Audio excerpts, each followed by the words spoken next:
Here we go. We are coming in hot because I don't know how to get intros onto the mobile app, and hopefully you guys can hear me. Let me take a look and see what's going on the stream itself. What's up, everybody? I see people popping into the chat already for this surprise stream. I'm going to check it on my iPad real quick just to see if you guys can hear me.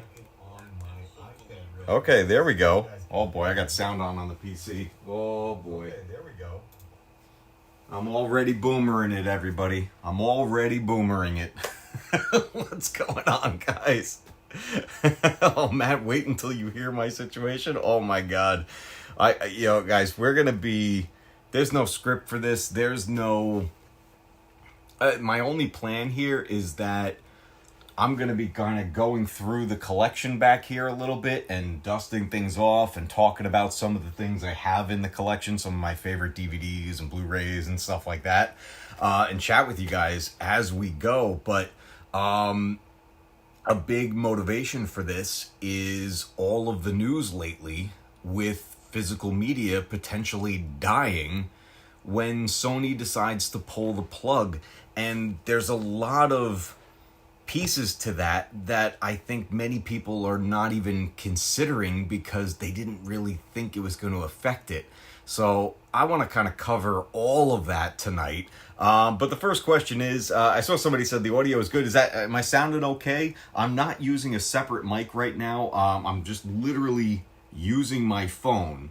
So I'm curious, as I go back here and I'm pulling away from the phone, can you guys hear me okay while I'm back here? Is everything like sounding all right? I'm going to be bringing things off the shelf and bringing them forward here as we talk about them. But I just want to make sure that you guys can hear me all right as we go. We're good? Awesome. It's so weird doing this. You know, guys, we did that one stream a while back where we were playing Super Nintendo on my theater system. And I had the phone set up and everything. And we had a whole boomer first half of that stream. And then we got it working the second time where you could hear me talking and also hear the game.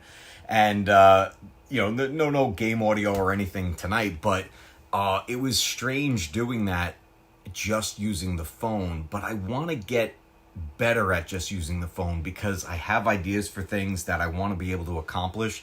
And a lot of that will involve just using the phone.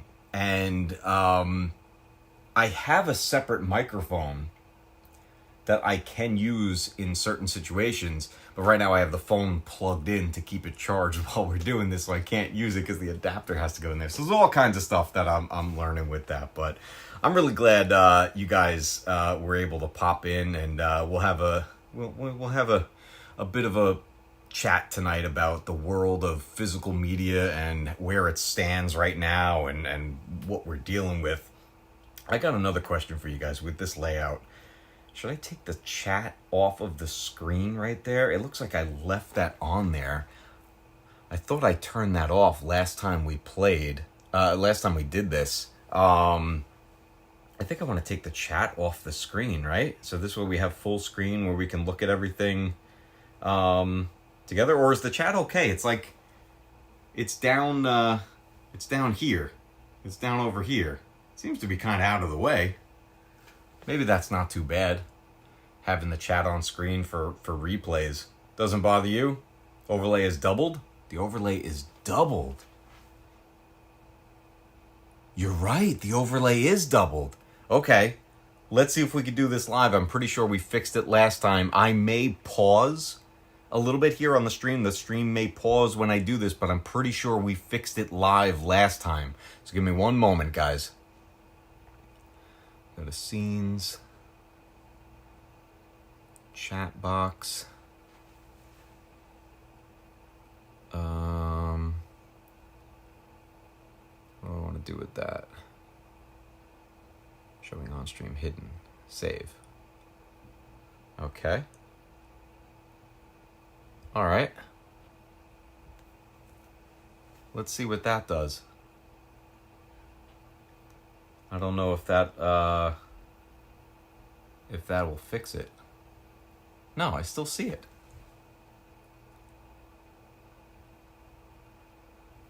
It is doubled. Why you poke me? Why is that doubled? Let me try again. Scenes. Chat. Chat box.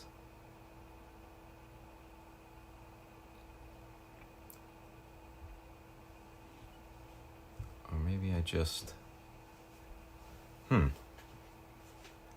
Oh, it looks like the stream is going while I'm touching all this on the phone. Oh wait, no, it's no longer doubled?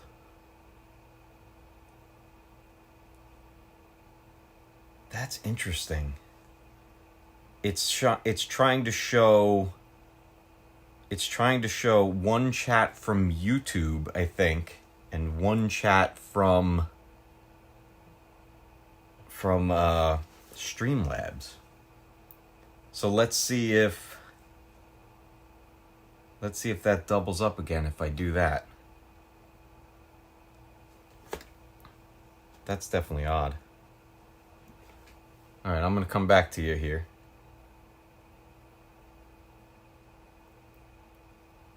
Okay, am I back?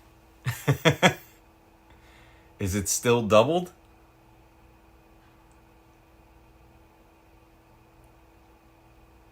It is doubled.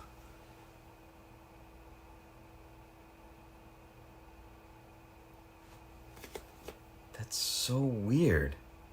It's doubled again. I wonder why it won't let me remove that.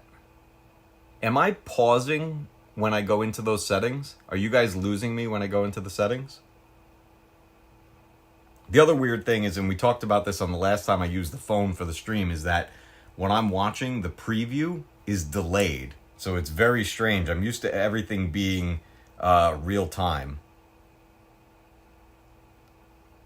I'm not pausing when I go into those. Okay. I do want to get that off the screen, though. That's kind of annoying, isn't it? I think it is. Let's see if I can fix that. Layers. Maybe I go into here. Chat box. Oh, wait a minute. What if I move that down there? Or I delete it? What if I do that? Hold on a second. Maybe that'll do it. Okay. Now, we should have only one. There we go. We got one. I can work with that. I think that's okay. We'll keep the one. Okay. All right. Perfect. I'm fine with that. That's totally cool. Speaking of physical media, I get my new copies of Robert Fagel's translations of Iliad, Odyssey, and Aeneid today? I don't know what Aeneid is. I know the Odyssey. That's awesome. I'm going to send you a DM in Discord.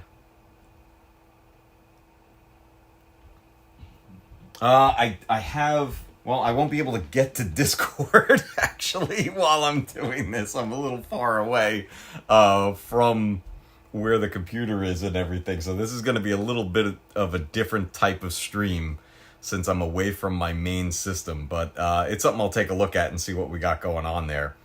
But tonight, I want to talk to you guys about physical media. I want to talk to you guys about having a collection and what I do to maintain it. And, you know, one of the things that comes with having physical media is maintaining it. And part of that is really just kind of keeping it clean and organized the way you want it, and making sure that the discs and the cartridges and everything are in good condition, you know, so that they're ready to use at all times. Because that's the thing. It's not just about collecting, at least not for me. When it comes to physical media, I use this stuff. It's not just to be left unopened, plastic sealed forever, sitting on a shelf collecting dust. I watch these, and my kids watch these, and my wife watches these, and we lend them out. We lend them to friends and everything. We just had a friend came over earlier tonight, and they were looking to play some games on the Switch. They just got a Switch for the first time. I was like, we got a whole bunch of cartridges. They were getting ready to go on a trip. I was like, let me know when you're, before you go on the trip, swing by, grab a few games, and bring them with you, and so you have something to play, and that way they have a bunch to play. They can save some money and not have to buy a bunch of digital games, and they can play while they're on the trip. That's one of the great things about systems like the Nintendo Switch and portable consoles and stuff like that. I love the Switch. I love the Nintendo 3DS. I love the PSP, the PS Vita, all the handheld stuff, the Game Boy, the Game Gear. I love those things. They're a ton of fun. And when you can have something like that you could take with you on maybe a family trip and stuff, it's pretty cool that you could do that. Now, when it comes to like traveling, digital does have its conveniences. It does have its place in all of that, but the thing is, you have to have an internet connection, and in a lot of cases you need to have a really good internet connection if you want to be able to enjoy that digital media the right way. If you want to stream something on Netflix or something like that and you want it to be in HD, you want a decent connection wherever you're going. But that's not always the case everywhere that you go. But if you have something that can play a physical cartridge or a disc, your internet connection doesn't matter. And you could play whatever you want, wherever you want, as long as you have the device to do it. And that's why I love having things like this. Like, there were trips that, we went on years ago, and I would bring a box set of Family Guy with us, and we would watch Family Guy. We had a little portable DVD player and stuff like that. We went on a trip with the kids, and they had the little portable DVD player, and they brought a bunch of like their kids' DVDs and stuff like this. This is a while ago now. At this point, the kids are growing up so fast. So you're gonna see there's stuff on the shelf that are kid-oriented things that eventually I'm probably gonna either sell them or potentially donate them to our local public library, which I have done in the past when I've had duplicates of things. I'll take the duplicate of some of the DVDs and Blu-rays and donate them to the library, and then they can lend them out from there, and other people can enjoy them. And that's something that I like that can be done with that. Let me catch up on chat here. I would watch those Family Guy DVDs. I love these DVDs, especially the because there's like bonus features and stuff on these. I don't have all the seasons. I have, I have up to season 8 of Family Guy. I don't even know what season they're on now. They're way beyond 8 at this point. Somewhere in the teens, possibly. Are they up to season 20? I don't know. I mean, I know The Simpsons is like way up there in seasons. They're at like 30 something seasons or something like that. But Family Guy is they've been around for a long time. In fact, a wonderful thing about Family Guy is that DVD saved this show. This show got canceled. Fox canceled Family Guy multiple times, actually. And you know what saved it? You know what brought it back? DVD sales. The fans were buying the show. And then the show got renewed. How many other shows and movies and things can say that? That physical media saved their show. And that's something that I think is awesome and a great little behind the scenes thing when it comes to that show. Family Guy is one of my favorite shows. I really love that show. And yes, it is definitely still funny. Let me see. I'm looking at the smaller chat. I mean, I'm getting old now, so I'm trying to read all the names on here. BLTX2, welcome to the stream. Good to see you here. Yeah, I love that show. Family Guy is a lot of fun.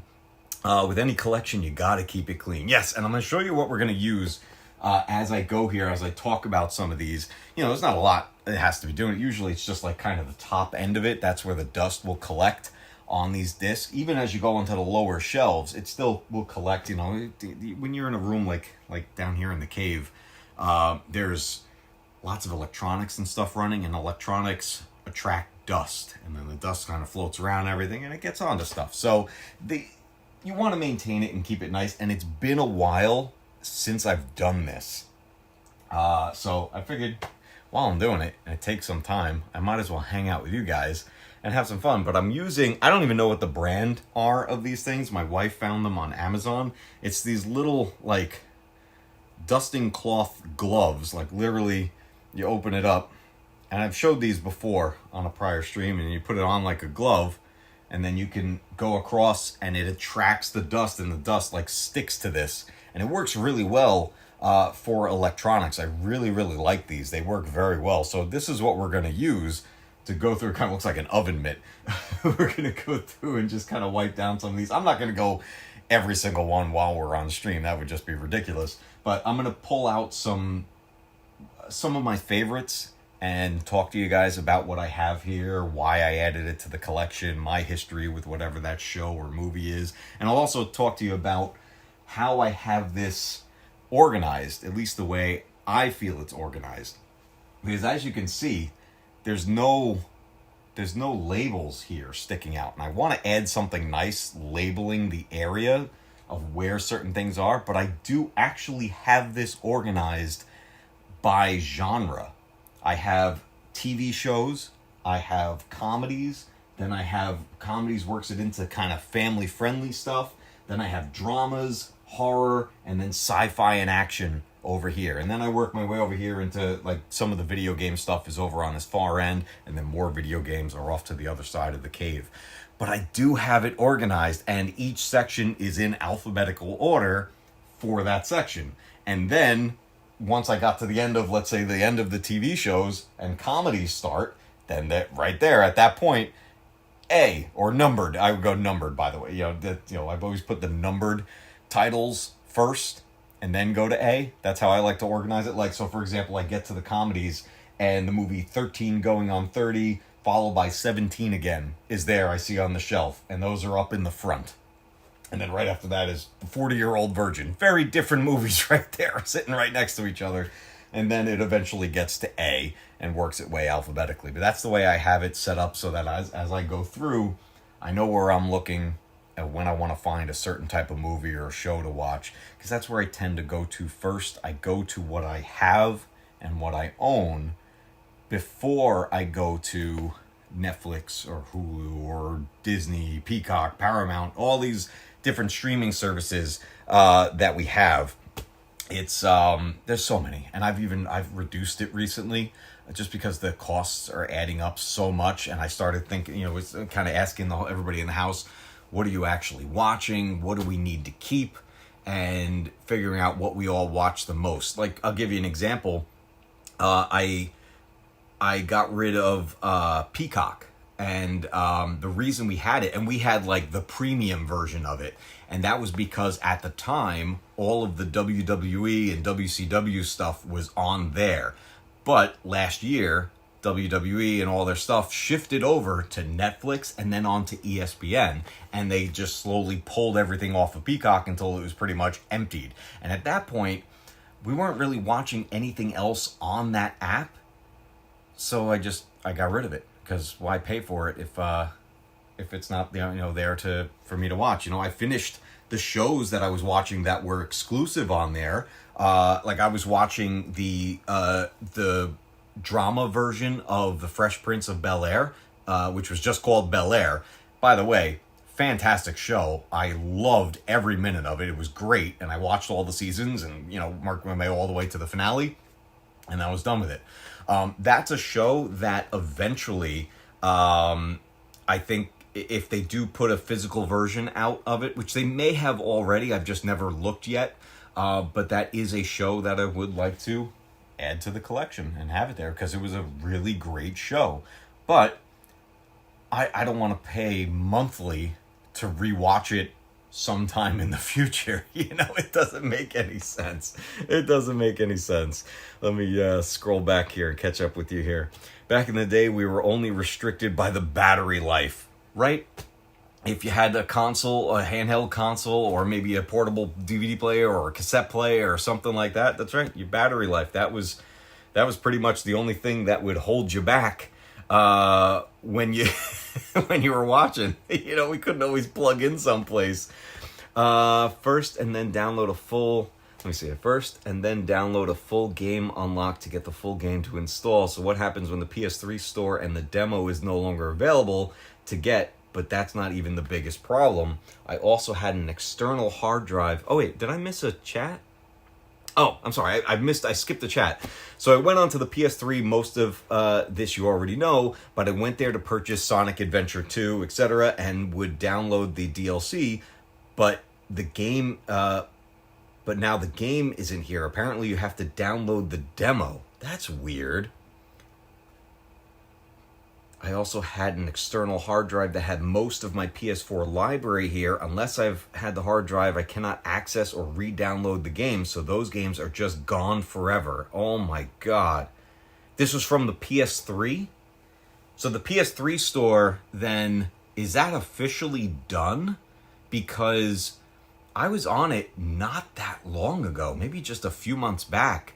But I know what they did for a while, and it's been that way for a while. You can't just go onto the PS3 store and purchase a game. You have to have money put into your PSN wallet. So through like your PSN account, have money in the wallet, and then you can spend from there. But did they actually close down the store? Because, oh man, that's what, because there was still a lot of good stuff on that PS3 store.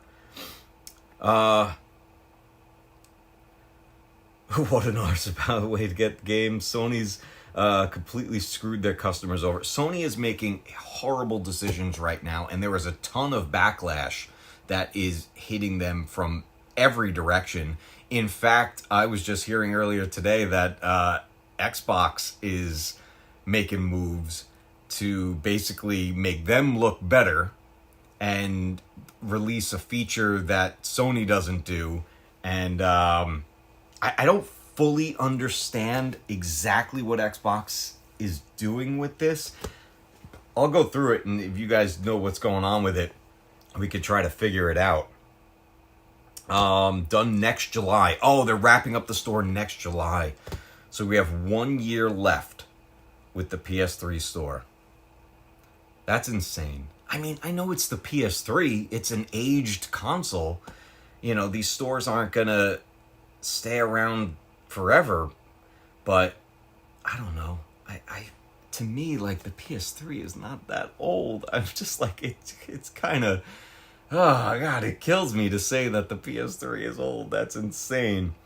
Yeah, Brian, the disc to digital thing. So what Xbox is looking to do is they're going to have a method for, and it only goes so far back. It's not going to include original Xbox or Xbox 360, but from what I understand, from Xbox One forward, there's something you're going to be able to do where your physical games for the Xbox, you can convert them to what they're saying is to a fully owned digital license. So what I take from that is they're saying you can convert your physical library to digital, to a digital license that you as the consumer, you as the player, will actually own that digital license. But how can they actually say that you fully own that digital license? Because you need a way to access it. And all Microsoft has to do is take away the method of accessing it. And then that's it. Your owned digital license means nothing. So I don't know how they're going to accomplish this. And I just heard about that today, so I don't have a ton of information on it, but that was one of the latest things I heard. I heard that earlier this afternoon, and that kind of blew my mind. I'm like, so Microsoft is making the move of saying like, hey, we'll let you actually own the digital copies, but we always need access to it. Now, that's not to say you can't still use your physical disc, but here's the thing with that. So let's say you convert your physical copy to a digital license. that digital license still requires that physical disc to be present at some point to kind of check in, right? So let's say, for example, you lend the game to someone or you sell it. Let's say you sell the game to someone else. Now they have that physical copy. From what I understand, once that person, the new owner, puts that disc into their Xbox and it fires up, it's going to revoke your digital license and bring it over to the new person and give it to them.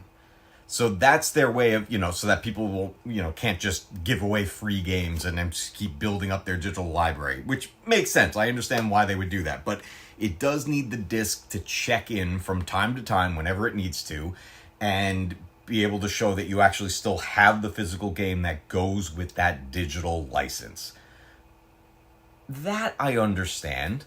I think that makes sense, and I think that's fair, and it's a way of avoiding games being distributed for free, because people would 1,000% take full advantage of that and it would go crazy. So I understand that. So this is a feature that Xbox is looking to bring out and beat Sony to the punch with that. I don't know if Sony had anything in the works of anything similar like that, but I could tell you that Sony's PR department, I don't know what they're thinking right now. They are dealing with a lot of heat. They are dealing with a lot of backlash. And it's getting wild right now. It is getting very wild when it comes to the world of physical media. And it's not just Sony. I know all the heat's on Sony right now, but it's not just Sony. It's physical media across the board. And that's why I wanted to talk about primarily movies tonight, because that's going to be impacted too. Let me catch up with you guys real quick here. Maddie, what's going on? Sup, broski? Good to see you here. Zelda5198, welcome to the stream. I've played physical copies over the years, but it's getting rare. I'll buy whatever version of Ocarina of Time because I want to play it. I'm with you. Like, however Ocarina of Time is going to come out with the remake from Nintendo, I'm going to get it because I definitely want to play it. I'm very interested in it. Hearing how big this game is going to be, I would imagine it's going to be a digital key card. But it certainly is possible to put it on a cartridge. There are larger storage size cartridges that Nintendo has access to and they can use. So we might get a true physical copy of Ocarina of Time Remake. But I'm kind of thinking it's going to be a digital key card. But either way, I am going to play that remake and I can't wait for it. How many of us sang text on thumbnail as high-pitched voice in our head? Oh, the text on the thumbnail. Let's get physical. I'm glad you got the reference. I do have my old school copies, though. That's good. Yeah, you definitely want your old school copies. I mean, I got Ocarina of Time right over here in a newer case. I have this case from the Game Galaxy, and I love these cases, these clamshell style cases. And then I have Ocarina of Time inside here, all fitted and everything. I don't have a manual. Eventually I'll get a manual to make this complete, but I love these cases so much. Absolutely love these. Let me just put this right over here for now. I have the same with Majora's Mask. Oh, speaking of Majora's Mask, it was a KH, you put that into our Discord earlier, right? Oh no, Alan did. Alan posted this.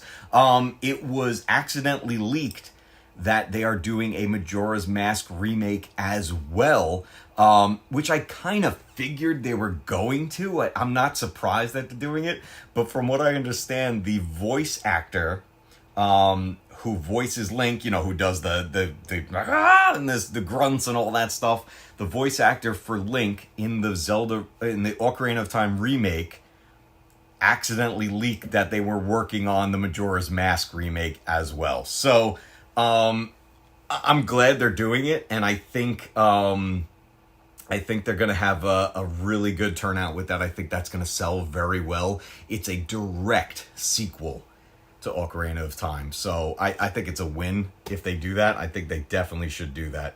Aren't Nintendo going to be doing larger carts? Yes, they have smaller cartridges. They have the ones that are standard size that they've been putting out. I forget the sizes. I think it's a 64 gig cartridge that you normally get. I believe that's what we normally get. There are smaller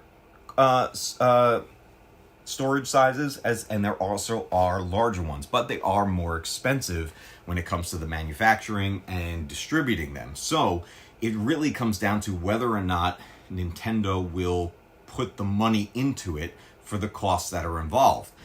And that brings us back to physical versus digital and costs, because in my opinion, I think there should be, I have plenty of digital copies of things, plenty of them.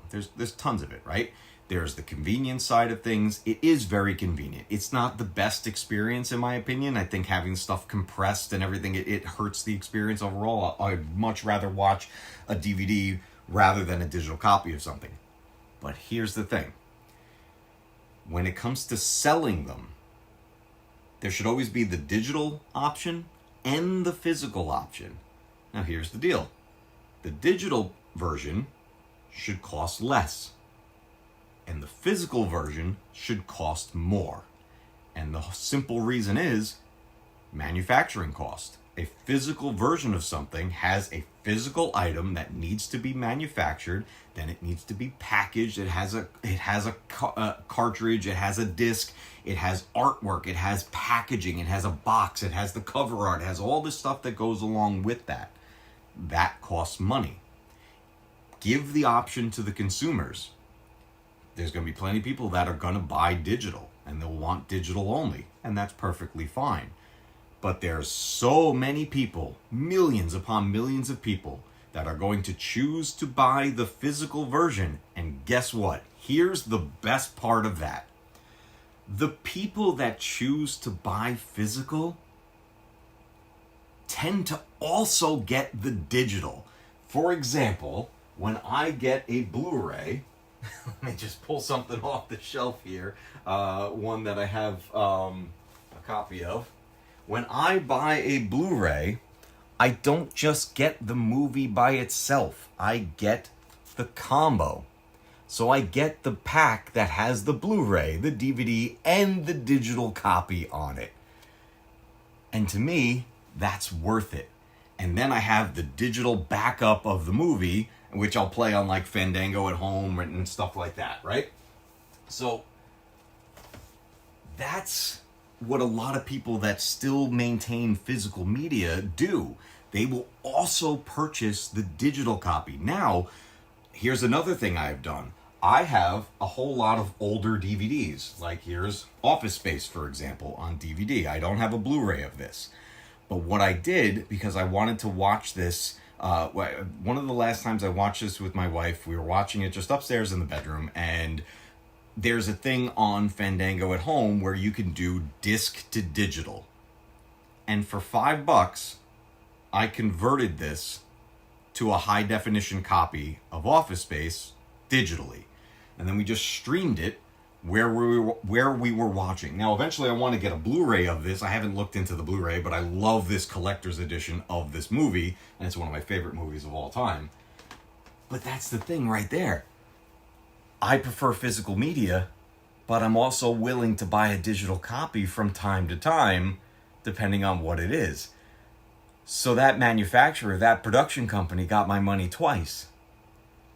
And that's the thing. It's a win for these companies because the money's going to keep coming in from consumers. As long as the options are there, people will spend their money. But they have to be given the options. That's the thing. Don't just say, hey, all digital, you own nothing and you're going to like it. Because no, we're not going to like it. And the backlash that's happening, which has made mainstream news now at this point. It's been talked about on NBC News, on Fox News, on CNN. It's a few other news outlets, a lot of like local news outlets and stuff like that. It's all being talked about in mainstream news outlets. And people are not happy with Sony. And again, Sony is getting the heat right now, but it's every one of these companies because Xbox leans into digital, Nintendo's leaning into digital, and all these different movie companies are leaning into digital. It's easier, you could distribute it faster, and the company maintains full control of it. But the big thing, at least for me, and this now goes back a little bit because it happened a while ago at this point. Sony, I believe the company they lost access to was Studio Canal. I could be wrong about that. I think it was Studio Canal was the production company they lost the rights to. And Sony removed it was like 551 movies from people's purchased lists. Movies that people purchased digitally. Sony deleted them. In my opinion, and I don't think I'm alone in this, that's theft. That's as if somebody from Sony came down here into the cave and walked up to my shelf and just took a whole bunch of movies off the shelf and left. What do we call that? That's called theft. You know, call the police, get them involved, arrest somebody. That is theft. That's what Sony did when they deleted movies from their purchased list. And it was proof right there that you don't own anything when it's digital. So, yeah, we don't own it. Let me catch up with you guys real quick. So sorry for I'm like going on a rant and I'm missing some of the chats here. Let me scroll back up here. Aren't Nintendo going to be? I saw that one already. I've heard that Nintendo is beginning to process cartridges up to 256 gigs. Yeah, and that you can hold. Think about it. That's a massive amount of storage. They could put gigantic games on there. Think of some of your biggest games that you have on some of your consoles, like the Xbox and the PlayStation. Some of my largest games are around like 100, 120 gigs. Some are even more than that, but some of the bigger ones are around 120 gigs. Boom, put it on a 256 cart, and then you have room to add DLC. Geez, they could even pull a Capcom. Do you guys remember back in the day when it was discovered that Capcom on their physical discs of games had the DLC on the disc that you purchased, and it was locked behind a paywall, but it was physically there on it already? People discovered that. People were not happy about that. That was a while back now. That was back on the PS3. I believe it was one of the Marvel vs. Capcom games. And people were really angry with that. That was crazy. That's me. Plenty of digital versions of Zelda while I have physical copies. Yeah, that's the way to do it. Sorry, I'm not trying to spam. Oh, don't worry about it. But you're right. I really would prefer the option of my favorite games to have the physical version. Yeah, I always will prefer the physical version. I appreciate the convenience of digital, but I want the option. As the consumer, I want the option. If you're taking away being able to walk into a store and pick stuff from a shelf at a store and see what I want to buy, at least give me the option of purchasing the version of these things that I want. I miss shopping at the stores. I miss going to the shelves and looking at the artwork and deciding based on that and the short description on the back of it, do I want this movie? Do I want this game? It was part of the experience. I miss it a lot. But hey, don't get me wrong. I also understand the convenience of being able to just pick up my phone and go, oh, there's the movie I want to watch. Boop, hit a button, and now I'm instantly able to watch it. Wildly convenient. It's amazing living in the future. But we still want the choice as consumers. That is the biggest part of it.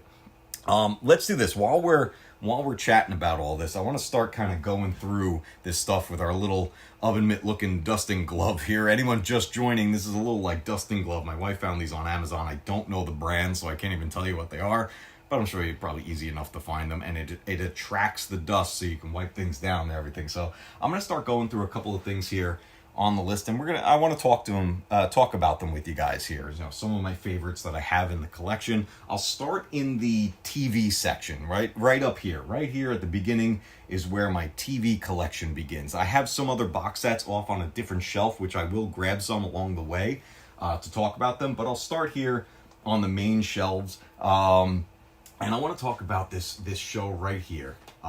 This was a show that I really enjoyed, and it got canceled, and I wish it would have reached an ending, and that is the 4400. This was a really cool sci-fi show, and just to show you, let's see if it comes up on the camera, that top end of the case Has a lot of dust on it. Yeah, you can see it on the camera. You can see that dust build up. It's going into the crease there and everything. It builds up pretty quick. But you just take this little glove thing here and just right across the top.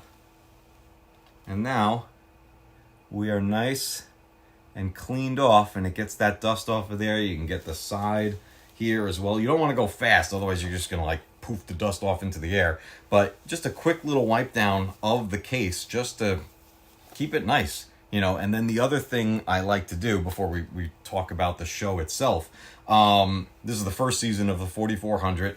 I don't know, call it OCD. I don't know what to call this, but I like to make sure the discs are upright in the right position in the case. Oh, this is to show you how old this DVD case it is. It has those little locks on the side here. So you actually have to take these little flaps down before you can open it. These little locks that were on DVD cases.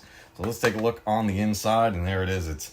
It's upside down, so I can't have that. So I'll make sure that it's upright for when the next time I watch the show. And this is a multi-disc, so we got disc 2 in the back here, and that's got 3 episodes on disc 2, 2 episodes. This was a short season. This was just the pilot season of the show, of the 4400. This show was about 4,400 people throughout time. It was a total of 4,400 people throughout time suddenly vanished, and then one day, all at the same time, everyone came back. Just boom, poof. They were like out on like a beach or something. I forget exactly where it was, but they all reappeared in the same place at the same exact time.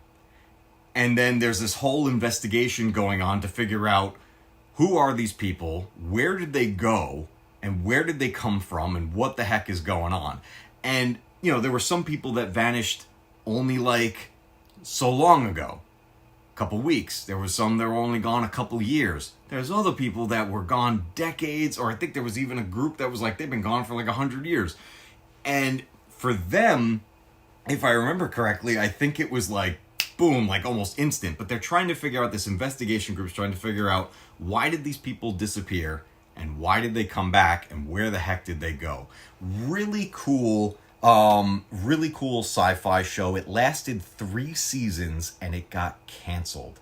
And there was even, I remember there was a bit of like a petition and stuff going on. Fans were trying to get the show to come back, or to get another studio to pick it up to finish it off, to get a final season.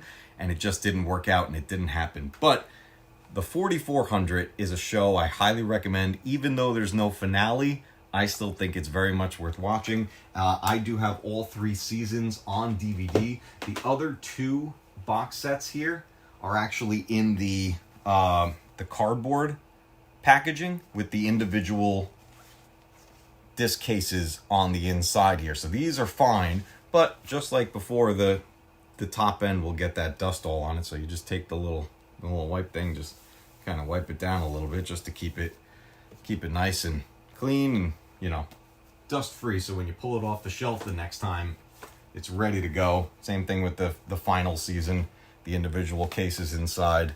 Give it a quick little wipe down just to keep it nice. And that's pretty much what I do as I go through my collection to make sure they are okay. But I wanted to talk about that show a little bit because I never really hear anyone talking about it. It was such a cool show.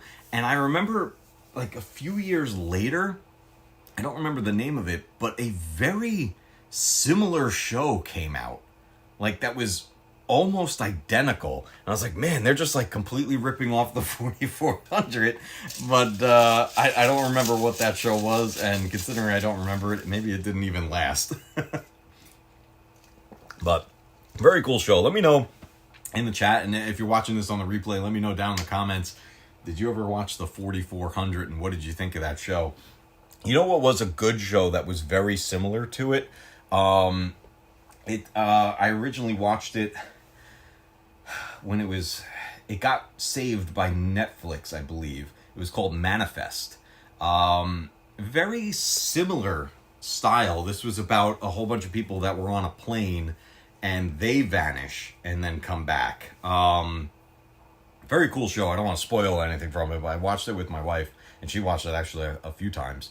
Very cool show. I think that's still on Netflix, or maybe it moved to Hulu. That might have been one of those shows that kind of jumped around a little bit, but very cool sci-fi style show. I like it a lot.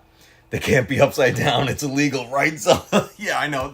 I don't know. It's like a pet peeve of mine. When I open up the case, I hate to see the disc upside down. Like, when I put them away, I try to put it in upright, but it doesn't always happen. So, that's stuff that happens over time. Here's another one I just got not that long ago, and I have not watched through it yet, but I did open it up to make sure everything was okay when I first got it. This was a show that... I absolutely loved growing up, and I watched it. I remember any time it was on TV, I would make sure I was able to sit down and watch it, and it was such a great experience. And this was Steven Spielberg's Amazing Stories. This is on DVD, and the quality on them is fantastic. This is one of those shows that, like, it has that a bit of a Twilight Zone feel to it, but not quite as dark as the Twilight Zone would be, you know? And then this was another one that, the disc popped out here. I hate when that happens, when you open it and the disc popped out. Oh, hey, yo, let me take a quick second. We got a super chat coming in. Oh, man, I can't even do the chat pop-ups on the screen. I'm sorry about that. Zelda5198 with a $2 super chat says, oh, my God, do you have any TMNT? I have to know off top. Oh, you want to see Ninja Turtles? Okay, guys, we're going to be jumping away from this shelf after we talk about Amazing Stories, because I'm going to show you some Ninja Turtles. We got a request, and we're definitely talking Ninja Turtles. But it's one of those multi-packs with the multiple discs, so you get every single episode of the Amazing Stories. And then look at this one, completely upside down. We got to fix that. Let's make sure they're all good to go here.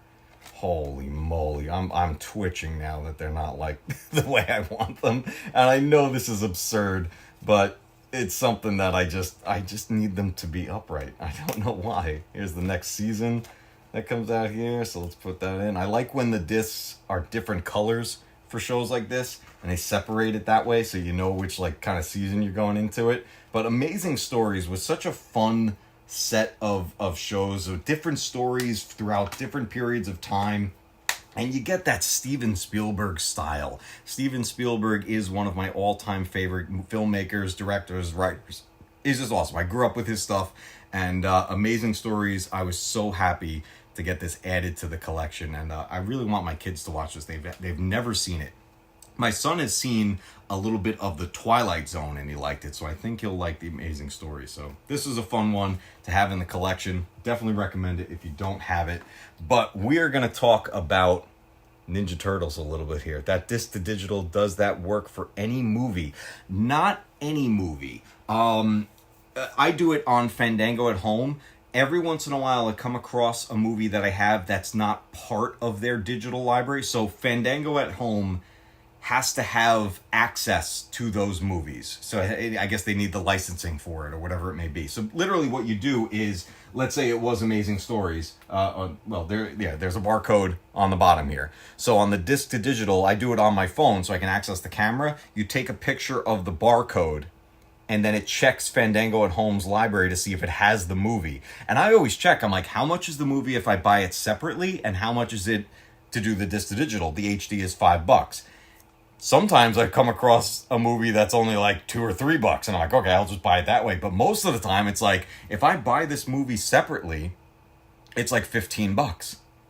Well, I could just convert it for $5. So I go through the stuff and I check to see what's available. But Fandango at Home needs to have access and licenses to that movie so you can do the disc to digital. And it's a great feature. I really do like it a lot. It makes it really convenient, especially for like your family to sit down and watch things. Like the kids like to be on their devices, right? They're kids this day and age. They're going to be mostly on their devices, but they like to be able to watch this stuff and everything, so it's a good way to do that. But let me show you guys something. Zelda5198, especially since you made the request, I'm going to go around the corner here for a second to grab something here, guys. I'm sure you can probably still hear me while I'm over here, but I got to grab it off a different shelf. But we're going to jump to Ninja Turtles. So I'm on my way. Oh, man, this is actually a great candidate for our dusting. So Ninja Turtles is one of my most favorite franchises of all time. And for me, it started early on with some of the original comics. And I only got to read through a couple of them when I was growing up. The real main thing that got me into it was the cartoon. And that was a set I wanted to have on DVD. And there was multiple versions of that set that you could get, and it has since been re-released multiple times in different packaging. It's funny because I've looked at those. It's the same exact discs multiple times from different distributors, just in different cases, but it's the same exact thing. But what I got my hands on was something that I could not resist, and that is the entire original Teenage Mutant Ninja Turtles DVD set housed in the turtle van. And it's very dusty. You can see I haven't pulled this out in a little bit. Let's go to the top here. There's a lot of dust on the top there. So before I open this, let's grab this little glove here, and we're gonna just wipe this down a little bit so I don't throw dust all over the place when I open this up. It is very, very dusty, this thing.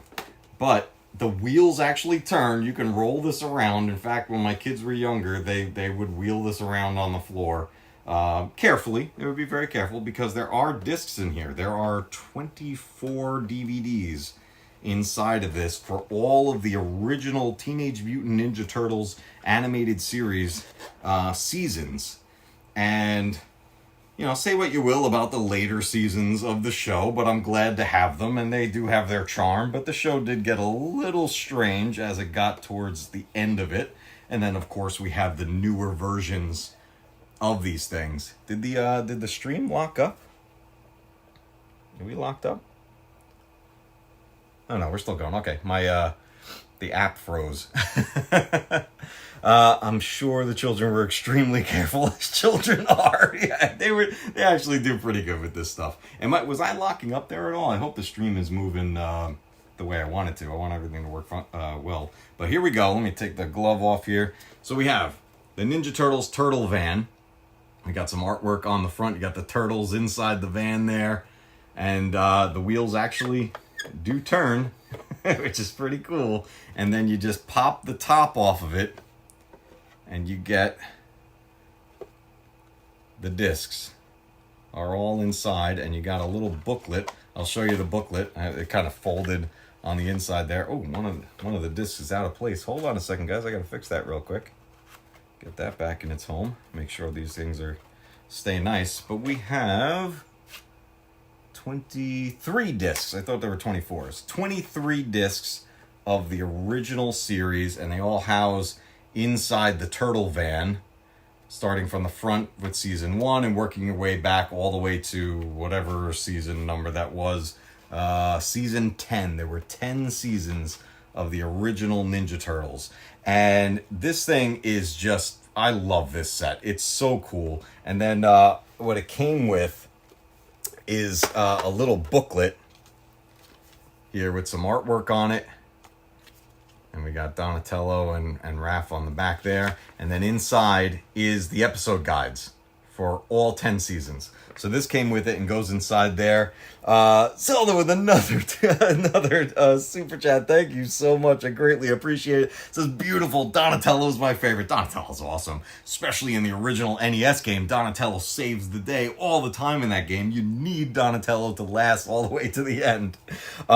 This set was one of the things that I just absolutely loved adding to the collection. It was so cool being able to get this in the turtle van, and I got this at a Best Buy before they started getting rid of all their physical media shelves and everything. It took some time for the Best Buy, at least near me, to completely get rid of their physical media shelves. They're gone now. They're completely gone now. But they had this actually on sale. Like, I got this, I don't remember what I paid for it. All I know is that I got it for a steal. And I was so happy to get my hands on it. So, very cool set with the Ninja Turtles. Let me just move this aside real quick, because I got more Ninja Turtles. In fact, we've done a video about Ninja Turtles, but when it came to the show, of course, growing up, I had to go see the live action movies. The Jim Henson film, holy moly, that was one of the greatest things I had ever seen in my life, and still to this day, one of my most favorite movies of all time. So of course, I need to have those in the collection as well. So let's take a look. We've got, I'm just gonna pull all of these off of here. And then there it is. Okay, we got some turtles to look at here, guys. We got Ninja Turtles. Yeah, that's right. We're going full on turtle power right now with this set, and we're going to wipe them down as we go. And I'm going to show you this first here, which is an awesome DVD, and I highly recommend it if you are into behind-the-scenes documentaries. That's basically what this is. This was a special called Turtle Power, The Definitive History of the Teenage Mutant Ninja Turtles, A Look Under the Shell. And this is the story of the creation of the Ninja Turtles, with the original creators telling about how they came up with the story, how it started with the comics, how it eventually adapted into the cartoon, and eventually went into the world of live action. And this was something that came with a DVD set that I had a little while back, but I actually donated that DVD set to our public library after I got this. It was a bonus feature on the DVD set I had, but I wanted this special, and when I heard this came out separately, I had to get it. So this is a great behind-the-scenes disc for the Ninja Turtles. And then from there, we've got on Blu-ray, because when I donated the DVDs, I replaced it with the Blu-ray set of the original 3 movies, the live-action Ninja Turtles movies, and we'll give this a quick wipe down on the top there. This does have the sleeve for it, so we'll take the sleeve off there, and we have the same artwork on the inside of this, but this one, I believe this is the one that had the pizza discs. Yes, this is the pizza discs. Okay, so we've got Ninja Turtles 1. Let's move that upright. I love this. We got the pepperoni pizza for Ninja Turtles 1. We've got, holy moly, is that a margarita pie for Ninja Turtles 2? That looks freaking delicious. And then we got a plain pie for Ninja Turtles 3. Actually, I think that's kind of funny. I love these discs, and I never wanted to get rid of these because they're so cool, and it's such great artwork for this Blu-ray set, this triple feature Blu-ray set, which is actually a set, you can still find these on like Amazon and stuff. This is a set that I believe is still actively for sale. And it's a great conversion of the movies. They look fantastic on this Blu-ray set. A set that I have watched through many, many times, including the third one, believe it or not. Look, I know that third Turtles movie is not great, but I am nostalgic for it. I did see it in theaters when it first came out, so I really do enjoy that. Another one that I got, which I really enjoy this one. We'll give it a quick wipe down here. This movie came out, I forget what year this was. I'm pretty sure I was working at a Blockbuster when this came out originally. But TMNT, the CG animated movie that came out, what was the company? Imagi, I don't know how to say it. IMAGI put out this movie.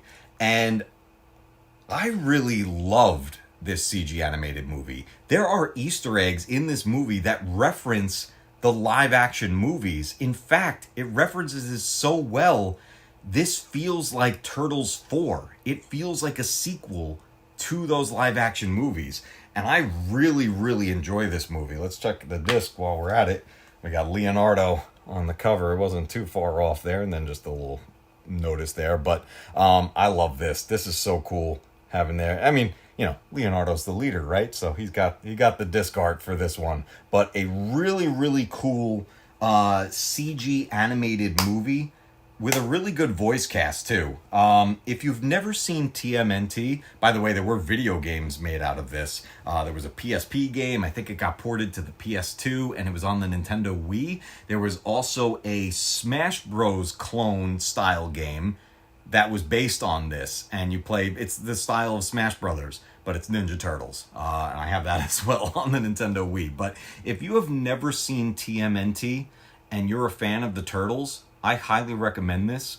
This is very much worth watching, and it is, I consider it Ninja Turtles 4, in line with the movies. That's how I personally consider it. We got Turtle Power in the chat. Oh my God, Pizza Discs. This is all goes into why physical media is amazing, right? You don't get this artwork with digital content. It's crazy. You never heard of, Zelda, you never heard of this one? It's worth watching. TMNT. It's really, really good. And yeah, that PSP game was actually pretty decent. Not a bad game. The weird thing is that with that game, when it was ported to consoles, it's single player, which is weird. Having a single player Ninja Turtles game, that always threw me for a loop. That was something very weird that they did. Black Dragon, what's up? Turtle soup. Tonight I dine on turtle soup. Brian says you're about to put me in more debt. Dude, you gotta find this movie. I'm telling you, it's a sleeper hit, man. This thing is like, it's a good movie. It's a good movie, man. It's a good one. I like that a lot. Of course, as time went on, there were more versions of the Turtles, both cartoons and then movies as well. I did pick up the Michael Bay movies. I saw both of these in theaters. We'll give this a quick wipe down on the top. We got the dust build up on there, so we might as well clean these off as we go, but it does have the protective sleeve. The Michael Bay Ninja Turtles movie. It's such a weird experience. I did not like the casting of Megan Fox as April O'Neil. I think she's the worst part of the movie, hands down. But the Turtles were actually handled very well, in my opinion. Especially Raphael. Like, I love Mike. Mikey's my favorite. Michelangelo will always be my favorite. But the way Raph was handled, which I believe was it Alan Richardson? Is that how you say his name? Did the motion capture and the voice for him. He was handled really, really well. And I actually did enjoy this movie a lot. I've only watched it a handful of times. Like, I would say I haven't even reached double digits with the amount of times I've watched this, but I did really enjoy this a lot, and I think it was handled pretty well, especially being that it was a full-on, it's a whole new take, right? This was not meant to be a sequel to what was already out. This was a new reimagining of the Turtles. The Turtles got a full-on upgrade. Let's turn this disc over to make sure that we're good. This is the pack that has the Blu-ray. It has the 3D version of the movie. It has the standard Blu-ray and also came with the DVD. And I love these multi-packs, and that's generally how I try to get these movies, are the multi-packs. And then along with that, it also came with the digital copy. So right here, who put out the movie? Was this actually Sony? Who put out these Michael Bay movies? Which company? Oh, this was Nickelodeon, actually. Okay, I didn't think Nickelodeon had the rights yet at that point. But listen, Nickelodeon and Michael Bay and all those studios there, they got a bunch of money from me to have these copies of this movie. I bought the more expensive version of it because I wanted it for the collection. And this is what a lot of people who do get physical collections will do. They'll get the multi-format pack because it's a nice way to get it. I'm going to try not to break the plastic on here as I put it back in the sleeve. Oh, come on now. There we go. I didn't like the sound of that when it was going in. And then along with that one, I did get its sequel, Out of the Shadows. This is another one. I only watched it a handful of times, but I had to see it because they added Bebop and Rocksteady to this movie, as well as Krang. And I don't remember if this is the only one I have. I have these two movies that I don't think they made a third one, right? The Michael Bay films, I don't think we ever got to the third one. But again, this is the Blu-ray 3D, the Blu-ray, the DVD, and the digital HD. So we got the digital copy in there, and then it's in the same art style with the discs. And we'll get them right side up while we're in there, just because that's my own little pet peeve about all this. But a nice collection, and gives you the multiple ways of watching the movies. If you have a way of watching 3D, it's pretty cool. I can do that with my projector, and I do have the glasses and everything. I don't use the 3D often, but it's nice to have the option to be able to do that. But you said multipass for a second. Lilo Dallas multipass. And Donatello was nerdy. The Michael Bay movie reminded me of how different they were, like in the first one, how Raphael had his issues. Yes, it's that original Ninja Turtles movie, the Jim Henson film, that's a dark movie. Like it's borderline not a kid's movie. Think about that movie and how dark it gets and some of the topics it covers and everything in there. It's pretty wild. I love that movie still to this day. And then most recently in my collection for the Ninja Turtles, in fact, I did an entire unboxing on a live stream for this movie.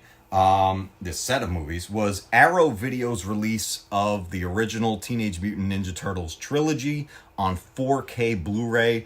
Guys, I am like absolutely loving Arrow Video releases lately. This is a phenomenal set. We just recently did an unboxing of the Mortal Kombat collection of the 1995 film and the 1997 sequel. Same thing from Arrow Video in a very similar set. And I absolutely love this set here. And not only do you get all three movies on 4K Blu-ray, but you also get a behind-the-scenes booklet. There's a bunch of bonus features. There were trading cards in here. There are posters. And one of the coolest things with it is that, let me take out the first one as an example. The artwork on the case itself is reversible. So check this out. Well, first let's make sure that our disc is upright in here. It almost was. So there we go. We got that upright. The new artwork on there. And you can see the new artwork is on the outside of it. But on the inside, you can reverse it and put the original theatrical artwork on the cover if you choose to. The one where they're coming out of the sewer. I love that. And Arrow Video stayed consistent with that with the Mortal Kombat collection that just recently released. But I have the original artwork on the other formats already. So I'm keeping the new artwork on these ones just to have the difference on there. But this is also a phenomenal 4K release of these movies. The first movie, oh my goodness, looks so good. I believe for the first one, they did the direct from the film conversion. But I believe for 2 and 3, those were taken from prior conversions and then upscaled to 4K. They still look absolutely phenomenal. But my favorite is the first one and always will be. But this collection right here from Arrow Video, holy moly, if you are a Ninja Turtles fan, in my opinion, this is a must-have. This is, if you have a 4K Blu-ray player of any sort, add this to your collection. You need to have this. It's so freaking good. It is so good. All right, let me put some of these back up on the shelves here, and then we'll tackle something else, and we'll catch up a little bit more in chat. So we're gonna pop these back up here, right back onto the shelf. There we go. Get those back in there. All right, let me catch up with you guys here a little bit. Movie discs have gotten so boring in design. A lot of them have. I love when a bunch of stuff gets re-released and the disc art is kind of back intact. Like there was some effort put into the disc art. I like when that happens. Like the pizza discs for the Ninja Turtles Blu-ray. I like those a lot. There is no sequel for Mortal Kombat. Yeah. I unfortunately will have to watch that movie again, Mortal Kombat Annihilation, because I now own it again on another format. I have to watch it. I can't buy a movie and not watch it. That just kind of goes against everything about me with my collecting. Because yeah, I have stuff that I have up on shelves, and there are things that get used more often than others, but it has to be watched at least once sometime soon. I also want to rewatch the 1995 film because that movie is just freaking awesome. I think what I'm going to do is I'm going to rewatch them towards the end of this month, because on July 28th, the physical copy I pre-ordered for the new Mortal Kombat 2 comes out on 4K Blu-ray, and that should be delivered around the release date or on the release date. But it is it's a movie that I loved in the theaters, so I'll probably do a whole run of rewatching the Mortal Kombat movies. Last request. Oh, another super chat. Thank you so much. I really appreciate it. Do you have the VHS versions? Okay. I used to have the VHS versions, and I have no idea what happened to them. But actually, hold on a second. Okay, no. That was ones that I don't know where they went. I almost rebought them, like, literally last week. This past week. So a side story with all this that leads into that. I've talked about this place before on streams. There is a retro game store, and that had since then added on to being a retro arcade in my local area.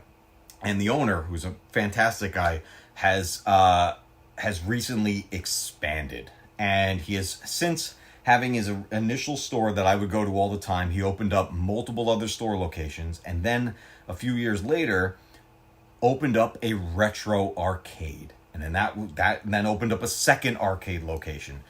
One of the arcade locations that used to be in our local mall closed down, but I think that was for the best, because he moved it to a brand new location, and it's getting bigger, and I can't wait for that. But at his other one that stayed open, next door, he opened up a massive retro store that now goes beyond just games. And in there, he had a massive wall of VHS. And on that collection were the Ninja Turtles movies. And I'm talking like that original, if you guys remember the original Ninja Turtles live action movie on VHS, I'm about to tug on those nostalgia strings right now, guys. It was the black sleeve, the black VHS case, the soft case. All the Ninja Turtles, along with April, on the cover, they're all posing like, yeah! And it's a completely black background. But the Turtles, if you were to touch the cover of that VHS tape, they're bumped out. It's raised. And I still, just thinking about it, I can feel it. And that was one of my most favorite things about that VHS tape, was that it had that texture to it. And anyone who had that VHS tape, you know what I'm talking about. The characters were raised on the case. So you touch down the button and it would bump up a little bit. Oh my God. It's so phenomenal. Why didn't you buy it? I'm kicking myself. I'm like, oh my God. It was like right there. I literally was holding it. I didn't even look at the price. All the VHS tapes were very reasonably priced. There was nothing overpriced in there. In fact, there were still a bunch of factory sealed VHS tapes in there. I gotta go. I mean, this was my first time visiting this brand new store location, so I will definitely be going back to it. And that wall of VHS, oh my God, so many memories were up there. But it's so funny that you mentioned, that Zelda, you mentioned the Ninja Turtles VHS tape, because that was one I specifically took off the shelf for the sake of holding it again. And it brought back so many memories. My God, remember firing up that tape, and then there's which Pizza Hut commercial was at the beginning of that tape? Was it it was the pizza commercial with the Little League team? Was it the baseball one? And then they all get pizza after the game? I think that's the one that was at the start of that tape. oh man, I could be wrong. I might be thinking of one of the tapes from the cartoon. But oh my God, I'm telling you guys, I took it off the shelf literally so I could hold it again. Because I have so many memories of that VHS tape, specifically the first movie. Oh my God. Black Dragon, dude.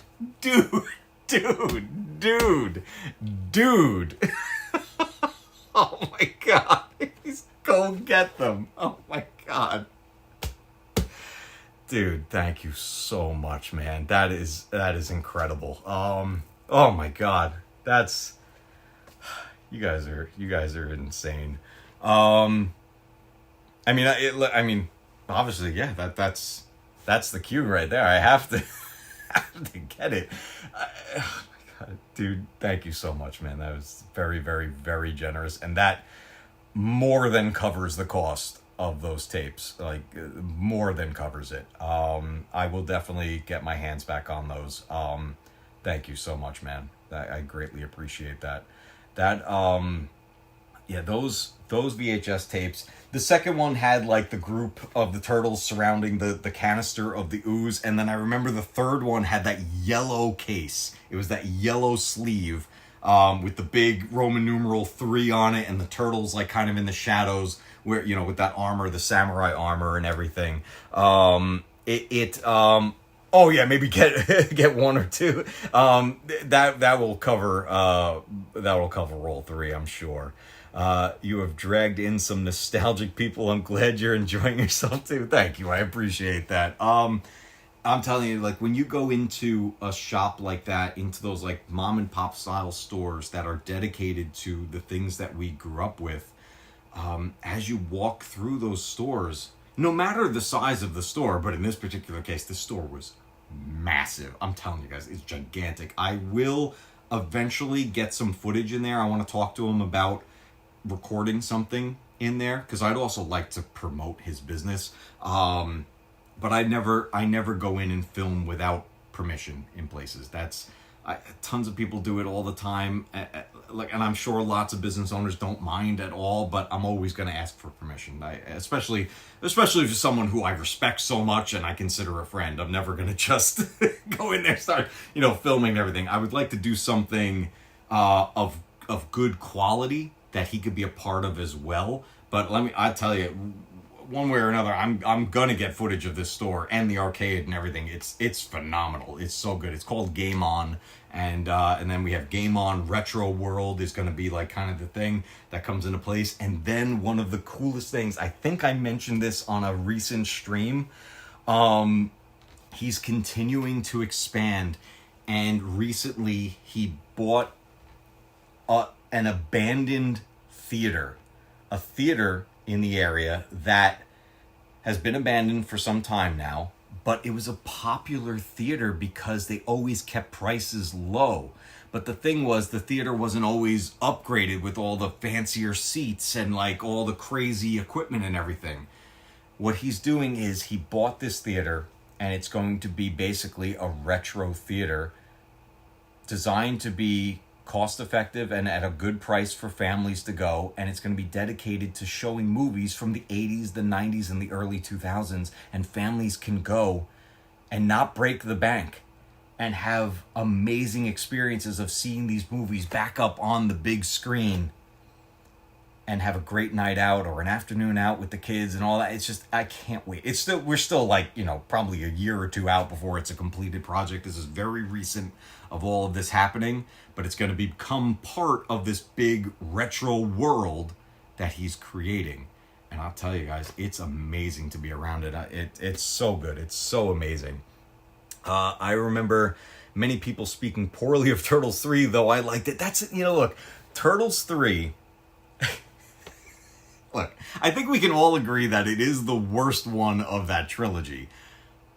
But very much like, and I'll pull this off the shelf next, very much like the Super Mario Brothers movie from the 90s, I have a lot of nostalgia for it. I saw it in theaters. I grew up with it, and Turtles 3, I will always have a place in my heart for that movie, and I will always come back to it from time to time. I showed it to my kids, and they liked it, but I know it's the worst one, but it's still part of my life, and I love it.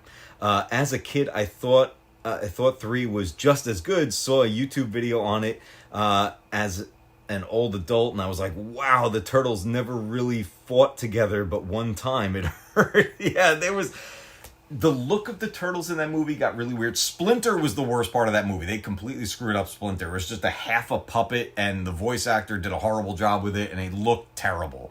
I don't know how they downgraded Splinter that much for the movie. And then the Turtles, the suits that the people were wearing for that were wildly changed so that the actors inside, the performers, could move more. There was more movement capable in there, and they would breathe more. Like, the suits were easier for the performers to wear and do the scenes, which is great. That's a good thing for the performers, but the looks changed a lot, and it was just very, very, very, very strange, that version of them. But the story is actually, I like the story. I love time travel, so it's got that for me. I'm a time travel junkie. I don't know. It's still, see, now I actually want to go back and rewatch it again. It's oh man, it's such a weird one. But speaking of movies that I have such a nostalgic place in my heart for, that I know it's a bad movie, but I still love it. I have 2 versions of it right here. And that is the Super Mario Brothers movie with Bob Hoskins, John Leguizamo, and Dennis Hopper. The Super Mario Brothers. I saw this in theaters, and for the longest time, I have had this DVD since it first released on DVD. We'll give this a little bit of a wipe down here. And there was no U.S. release. There was no United States release of this movie on Blu-ray. And as far as I know, there still is not, but I got around that. Let's take a look and see what we got inside. There's no paper or anything in that, but we'll just turn the disc over here. But this is the DVD that I have had since this DVD released. I don't know what year it came out, but I've had this DVD since the beginning. But more recently, I was able to find, and actually, Brian, if you're still here, you might be able to verify this for me. I believe this is an Australian company that released this, called Umbrella Entertainment. I got the Blu-ray edition of the Super Mario Brothers, and this was an import that was not region locked, so I can play this in all of my Blu-ray players. And it's a really, really nice full 1080 transfer of the movie on Blu-ray. And it's a really, really good copy of it. Even's got the internal artwork on there. Let's turn the disc around here. But this is by, and I couldn't resist the name, of course, Umbrella Entertainment put this out here. And let's see, Brian says, oh, you think that it's a UK release? Okay, I wasn't sure. I was like, was this an Australian import or was this UK? I couldn't remember where it was, but either way, it was an imported version of it. And I kept looking to see if there was any North American releases of this movie, and I haven't looked in a while now at this point, but up until that point, there was nothing. And I found this at a very reasonable price, and I was like, I really want to see this in HD, and I want to add it to my collection, so I got it, and it was pretty awesome. That is the Australian rating, so it's an Aussie release. Oh, it is? Okay. Oh, based on this tag on here? Okay, I gotcha. Yeah, this is, I mean, it says it's region B, but all of my players play this. So, I haven't had any problems here. Umbrella, better watch yourself. Leon's not there. When I saw who was releasing this, I was like, oh my God. I was like, that's a sign. That's a sign that I need to pick this copy up, because how can I resist being labeled Umbrella? But very cool addition to the collection. If you guys can, if you want the original Super Mario Brothers movie on Blu-ray, it's out there. You just have to get the imported copy. Well, depending on where you're at. Maybe it's not an import at all for you. But I love having that in the collection. I'll get that back up there. Let me catch up with you guys here. Zelda with another super chat. Thank you so much. I appreciate it. Have any of the Mario animation shows so cheesy? I love the Super Mario Brothers Super Show. I don't have the DVD set of Mario, but I do have the DVD set of... Did the kids pull it out? Are they watching it? Hold on a second. Where is it? There it is.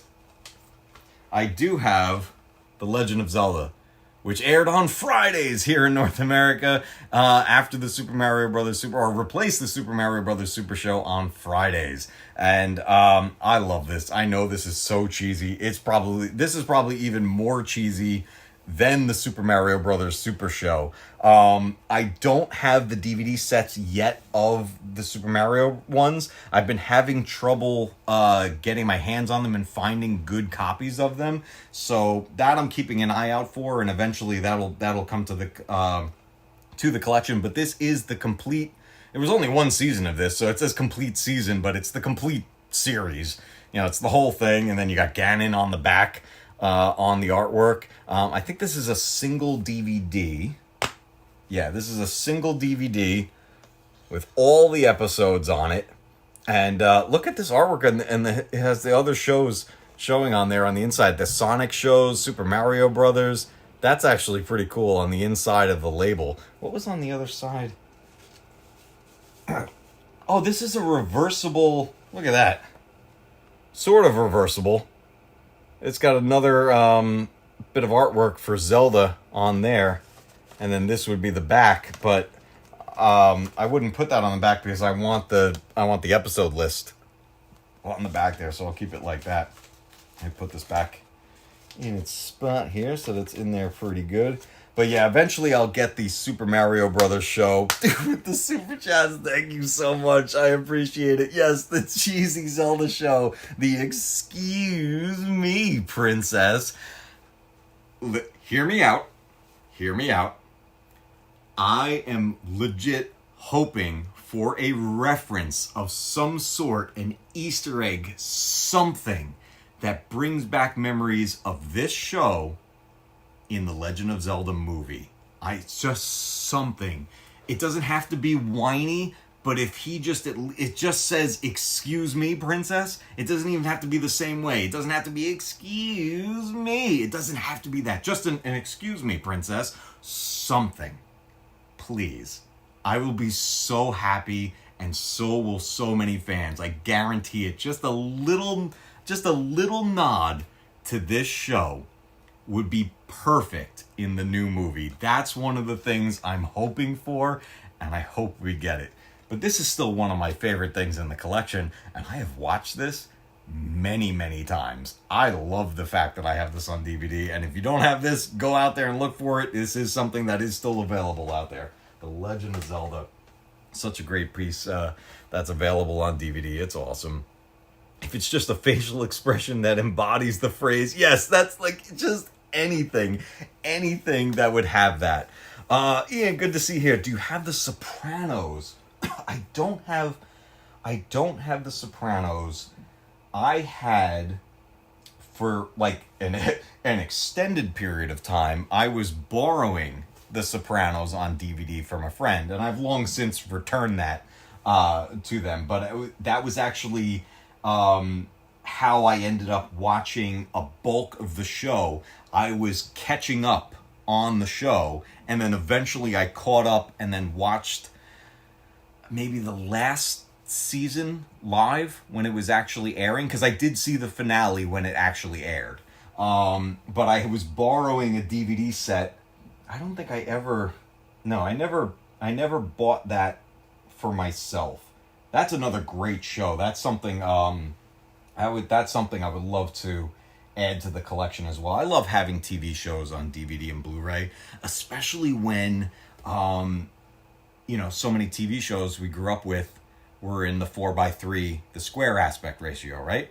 But lots of these shows were actually filmed in widescreen, And an example of that is the show Friends. And let's just pop that out here. This is an example of what was filmed in widescreen but broadcast in the 4:3 aspect ratio, because at the time everybody was, for the most part, this was the early to mid 90s, and then going into the early 2000s, because this went 10 seasons.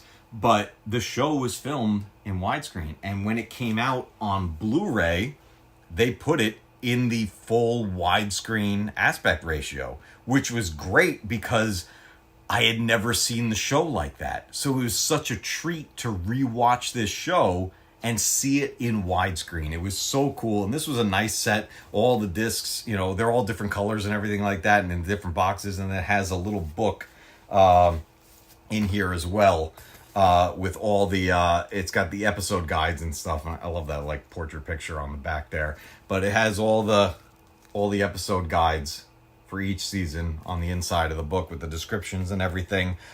This is one of my favorite Blu-ray sets, because it converted the show back to its widescreen format. Another one that did that was That 70s Show. This was another one of my favorite shows, and again, when it aired on Fox, it was in 4:3. But this show was filmed in widescreen, and when you get the Blu-ray set of it, it's in the widescreen format, and this is a complete set. All was 8 seasons of That 70s Show. I love the show. My son actually started watching it not that long ago. He kind of fell off the ball, but he wants to get back into it. This is one of those shows he's been checking out that that I ended up watching when it originally aired. But complete series on Blu-ray, converted from 4:3, not converted, being shown in its actual 16:9 widescreen aspect ratio, the way it was filmed, rather than how it aired on TV. And that was in all honesty, that was the big selling point for me. I wanted the show anyway, but the fact that it was actually widescreen, that was what confirmed it for me. I was like, okay, I got to get that set. That's something that I want to have there. Let me catch up with you guys here. What we got here? Oh, we got Thundercats down here. We'll take a look at that. Man, this is scratching some odd memories. I always wanted to watch the Zelda movie. I don't remember if I did. Good shout out. Yeah, the Zelda show was it was fun. I loved watching that growing up. It was a really, really fun show. Let me see here. We'll take a look at Thundercats. I think the Zelda series I have is unofficial, though. I do have an official VHS for the first episode. Oh, nice. I remember that too. Growing up, there was you would get a VHS tape that would have like maybe one episode of a show, or maybe it had like 2 or 3 episodes. I had a bunch for the Ninja Turtles on VHS back in the day. It's half off for the set on Walmart's website for the Blu-ray. Oh, of which set, Ian? Which Blu-ray set were you talking about? Yeah, I love That 70s Show too. That 70s Show was great. Whenever you buy a disc, I swear the show aura changes. I think shows also even actually change scenes on DVD, Blu-ray compared to on air. That's actually true. A lot of when these things came to DVD and Blu-ray would include alternate takes or alternate scenes. And then in a lot of cases, maybe the episode you watched was exactly as it aired, but it would include deleted scenes. And the Friends set has deleted scene stuff, and it also has commentaries and things. That's another thing too that I miss so much. You never get this with digital, or at least hardly ever, is commentary tracks. I have rewatched so many DVDs, so many movies on DVD, for the sake of watching it with the commentary track that's the director talking, or maybe some of the actors, or a combination of both. You never get that anymore. And it was such a great part of having the DVD. In fact, I personally, I know the quality, visual quality, audio quality is better on Blu-ray, which is awesome. But I think DVDs were better because the DVD menus and the features were more interactive. There was way more fun on a DVD than there is on most Blu-rays. And that's my biggest pet peeve with Blu-ray, is that they stopped putting the fun into the menus. It's not every Blu-ray, not every single one, but the bulk of them are kind of just boring now. But DVDs were a lot of fun. The Walking Dead on disc was really good. I don't have The Walking Dead on disc. It's funny you mentioned The Walking Dead because I'm in the midst of catching up on it. I've started from the beginning and I'm rewatching what I had already seen, but I only ever went as far as season 8 of The Walking Dead, and I had watched 2 seasons of Fear the Walking Dead. So now I'm working my way through. I'm on the 6th season of The Walking Dead in my rewatch, and I'm back into the 2nd season of Fear the Walking Dead. I'm kind of going like alternating with that. So I'm eventually going to work my way all the way through the whole thing, but I'll get there. Oh, you were talking about the Sopranos set. Oh, gotcha. Yeah, I got to look into that and see where that's available, because that's a great show too. That's another one I'd love to rewatch. I've been in like kind of like the gangster and mobster mood because I've showed my son A Bronx Tale, and just the other day we watched Goodfellas and he saw that for the first time. So I think he would like to see The Sopranos also. Sent you a couple of links for the Super Mario Brothers. Are either one that you were looking for? Oh, you sent on Discord? I can't see Discord at the moment. I'll have to check. Hold on a second. Let me pull it. It's over here on the computer. Let me pull it up real quick. Let me see. That was Adventures Super Mario Bros. 3.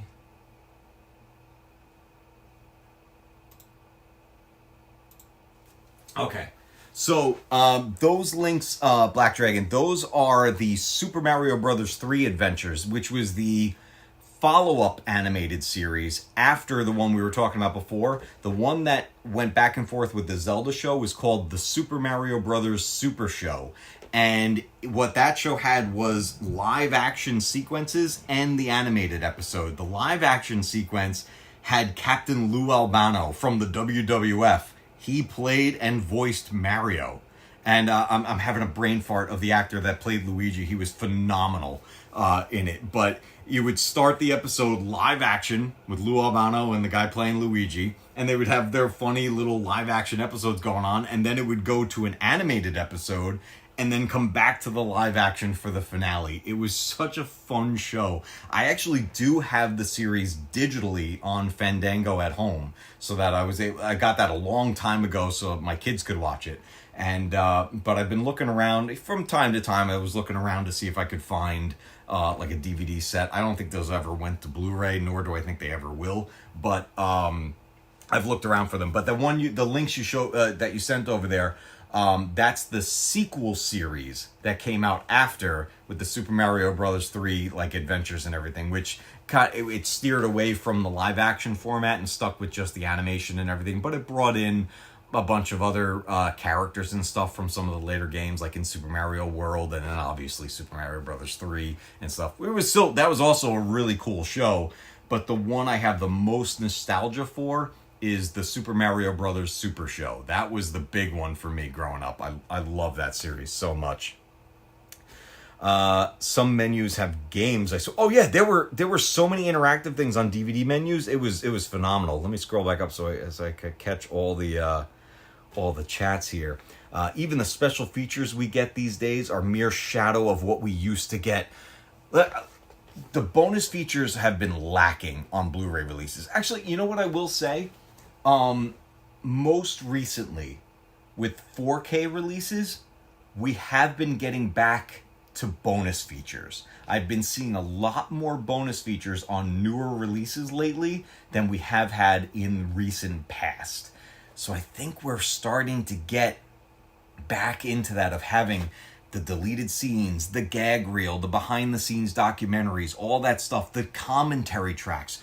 We're starting to head back in that direction. And well, here's the thing. As we start heading back in that direction, we have to be worried about how we're going to obtain that, because again, the big topic we were talking about at the start of this stream is the potential death of physical media. And everyone's talking about physical games in the news. But the thing is that what people forget, Sony owns Blu-ray. Blu-ray is Sony. So they're not just looking to stop physical media for video games. They're looking to stop physical media of TV shows and movies as well, and keep that all digital, to keep full control over it with just digital licenses. So things like bonus features, getting the deleted scenes, the commentary tracks, the gag reels, all the stuff, the interactive things that you would navigate through a menu on, that's going to vanish when it comes to all digital. And that's one of the things I'm most sad about, because if it actually goes this way and we truly do lose physical media, that interactive fun, where sometimes it was even like you guys said in chat, sometimes it was a game in the menu. There were hidden things. I'll talk about one of them in a minute, but we don't get that with digital anymore. There's no more going through the menus, right? You're just picking something on a list and hitting play. Well, that's not fun. It takes away the experience, you know? But DVDs had so many cool things, including hidden features.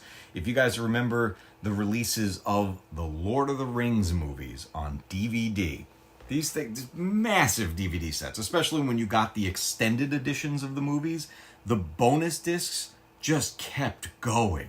There was just so much content in those bonus discs.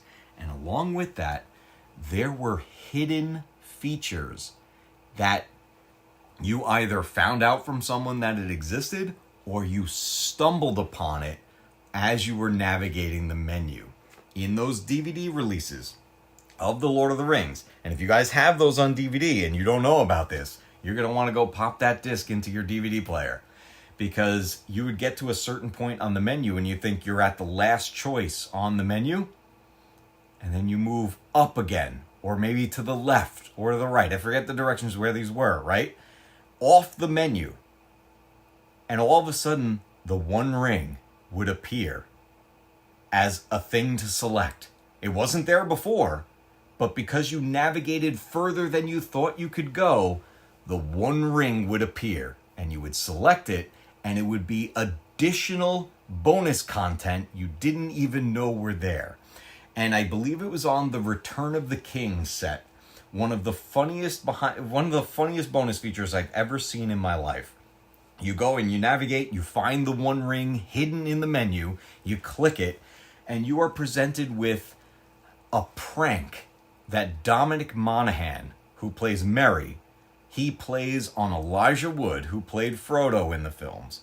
A prank interview where Dominic Monaghan is in one place and he's pretending to be like a German reporter, but they're remote. Like Elijah Wood is in New York and Dominic Monaghan is elsewhere.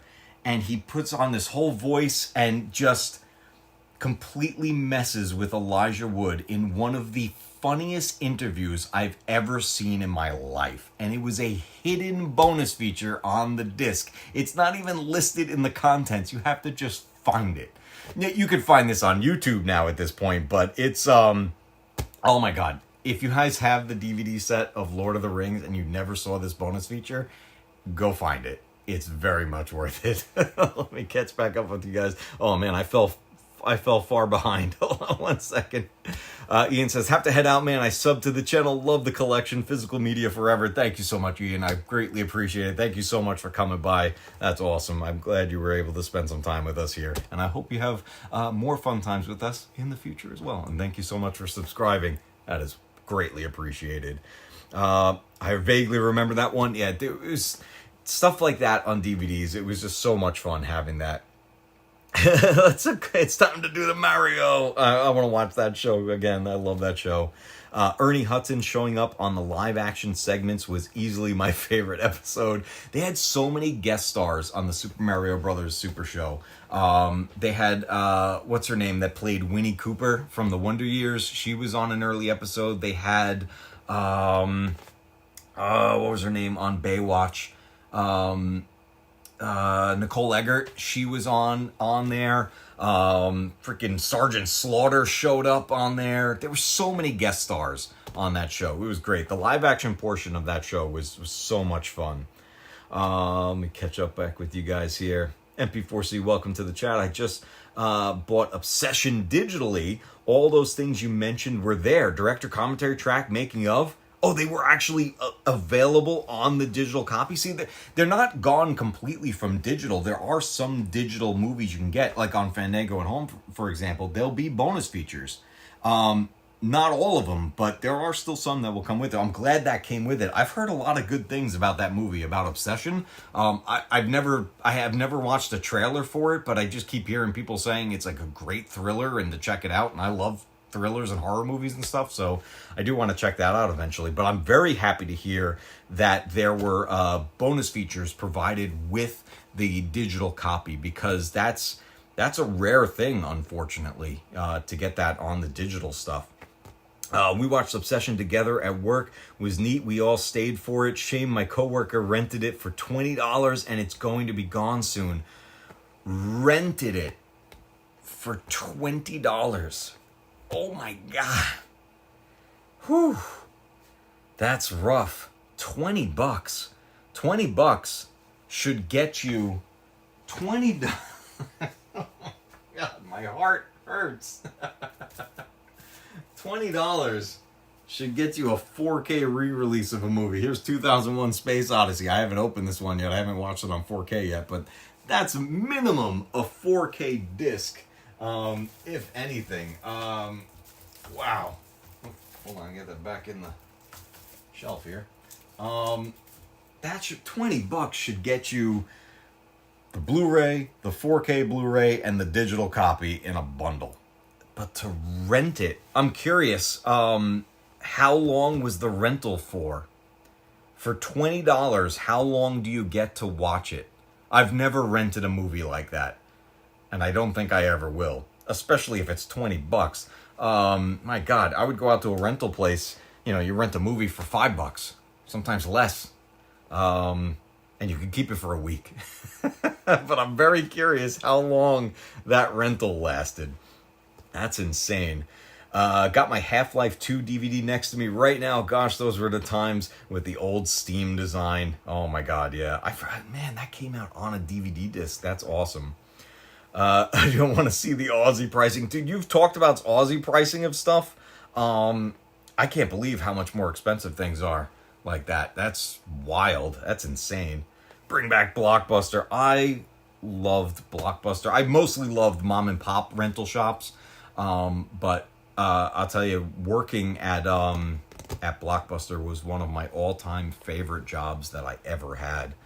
It hurt when I found out I didn't look at the information on the computer, but she told her she rented it because it was cheaper than owning it. I bet the ownership probably was maybe, so it was $20 to rent it. I bet it was $24.95 to buy it. That's what my bet would be. $20 to rent it. It was probably $24.95 to buy it, or maybe $29.99, which is still ridiculous. Spending $20 to $30 on a digital-only movie, that's insane. That's insane. And in the same vein, that's insane for that. Think about video game pricing. $70 minimum for a digital-only video game. $70 minimum to get the base version of whatever the game is. No extra content, no DLC, no nothing, no physical disc, no physical cartridge. $70 to borrow air, just space. Because, again, we've talked about it already, buying digital is not owning. You don't own anything. There's nothing to own. They could take it away at any moment, at any time. And they've proven that time and time again, the most recent one being Sony removing 551 purchased movies from people, which was theft. $29.99, there we go, yeah, to buy it. So, yeah, I understand the choice to rent, but it's a rental. Shouldn't it be $5? Like, it's just $20. $20 to rent a movie. That's, oh my God, that hurts. That hurts. $70 to purchase it, then $20 a month service fee to access it. Yeah. I wish you were exaggerating. It's just insane. Hoist the colors. That's why physical copies are better than digital. Once anything digital crashes down and fades away for some reason, we still have that physical copy in hand to hold and still enjoy. Yep, that's it. Like this digital stuff, this wave of digital making an even bigger push than it already has, that won't take away this. That won't take away any of this. I can go over to this shelf and I can go grab my 2-disc copy of Siphon Filter 2 and pop this into my PlayStation or into my PS3 because it'll play PS1 games, and grab the disc right out of here from 989 Studios. Look at that, it's already upright. 989 Studios making one of my favorite games of all time, Siphon Filter and Siphon Filter 2. This is the 2-disc set of Siphon Filter 2. I believe the deal was, if I remember correctly, disc 2 was the multiplayer disc for playing 2-player.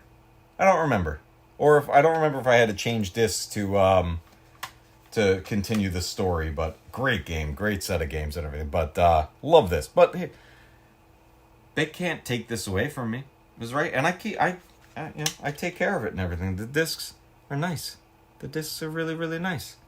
I keep good care of it so that when I want to play the game, I can sit down anytime that I want and play through it.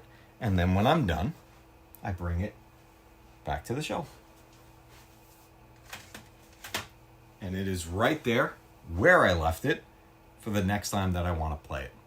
But when I put away a digital movie or a digital game, I can put it back where I got it from, but I can't guarantee that it's going to be there the next time I want to play that game or watch that movie. And that is the awfulness that comes with the world of digital. It's just wild. Absolutely wild. You have that game too, Black Dragon? I love that game. Siphon Filter was a great game. You had to beat the main story to unlock the multiplayer. Oh, is that the deal in the second one? You had to beat it first? I remember playing the multiplayer with my brother, and it was like a whole versus mode. You'd go out into one of the maps, and then you're just versing each other, right? It was in a split-screen deal. And my brother got so good with just the knife, he would chase me down. I'd have like the rifles and the shotgun and all the other weapons and everything. He'd chase me with the knife and get me with it every single time. It was, oh my God, he drove me crazy with it, but it was so much fun. That's why I have the NES and Super Nintendo and Sega Mini, so I can play them if the internet is down. Yeah, that's a good way to have it. I really hate digital, miss hard copies. Absolutely, CT. Doing well, CT. Good to see you here. We're talking the world of physical media. We're talking about some of my DVD and Blu-ray collection here, some of the games. I'm dusting off some of them as I take them off the shelf, and I got this little dusting thing right here to wipe down the discs. Well, we've talked about a bunch of them so far, and I want to jump out of the TV shows here a little bit and show you a couple other additions to my collection here. Here's one of my favorites. This has got a bunch of dust on it. I got to clean this off. The Pink Panther collection on DVD, the Peter Sellers movies. Oh my God, these movies are just so much fun. Oh man, that had a lot of dust on it. This has been a while since I opened this one. I gotta go gently on this so I don't kick it up into the air too much. I'm gonna start sneezing. Peter Sellers was one of the all-time greats for physical comedy, and just the things that he did in these movies are just absolutely hilarious. I think they all still hold up to this day. But this is such a cool set. So it's got this sleeve around it, right? But the case itself is like it's squishy, it's cushioned. Like, I don't know how to explain it. It's like a squishy foam inside the plastic. It's got such a cool feel to it. And then you got like the animated version of Peter Sellers on the back there with the list of the movies. So this has the Pink Panther, A Shot in the Dark, The Pink Panther Strikes Again, Revenge of the Pink Panther, and Trail of the Pink Panther. All of these classic movies on DVD. And this was actually, was this a separate slip around this, or how did this pop out? This one was, oh no, it opened up like this. Okay. Really great artwork inside this, with great animation. And then as you open it up, you get into the discs for each movie. I believe each movie is on its own disc. You got the Pink Panther Strikes, A Shot in the Dark, and you open it back up and you have every disc for all of these movies. And then we have a bonus disc. This last one on the bottom is the bonus disc. But check this out. 2, 4, 6 discs right here in this set. Opens up like crazy here. And just a description on the inside for every movie. Gives you the ratings and everything. The cast, the directors and stuff. And it's just such a unique box set. I love this one so much. This was the MGM collector's edition, and it's just the fact that its design, its physical feel of how this is encased is probably one of the most unique box sets that I have in my collection. And I just absolutely adore these movies. I love these movies so much. I remember the first time my father showed me the Pink Panther movie, and I was cracking up. Actually, you know what it was? It was the first scene that I saw wasn't in the first movie. I think it was the Pink Panther Strikes Again, when he's goes to the door and he's got a bomb, like a classic, like old school, like the round bomb with the fuse. Everything. He's a boom, like he's just like the whole sequence of trying to get rid of the bomb. That was one of the funniest things I had ever seen. And then the other scene was when he had the he comes up, he's always in disguise. Peter Sellers was always showing up in disguise, playing these like ridiculous characters, and he showed up on the docks as like a sailor, and he had he had this blow up bird on his shoulder that kept deflating. So he's squeezing something in his pocket to keep inflating the bird on his shoulder. And eventually he hits it so much that the thing just explodes off of his shoulder. And I was in tears, cracking up so much when I first saw that. It's one of my favorite moments in all of these movies. Probably one of my favorite moments in movie history.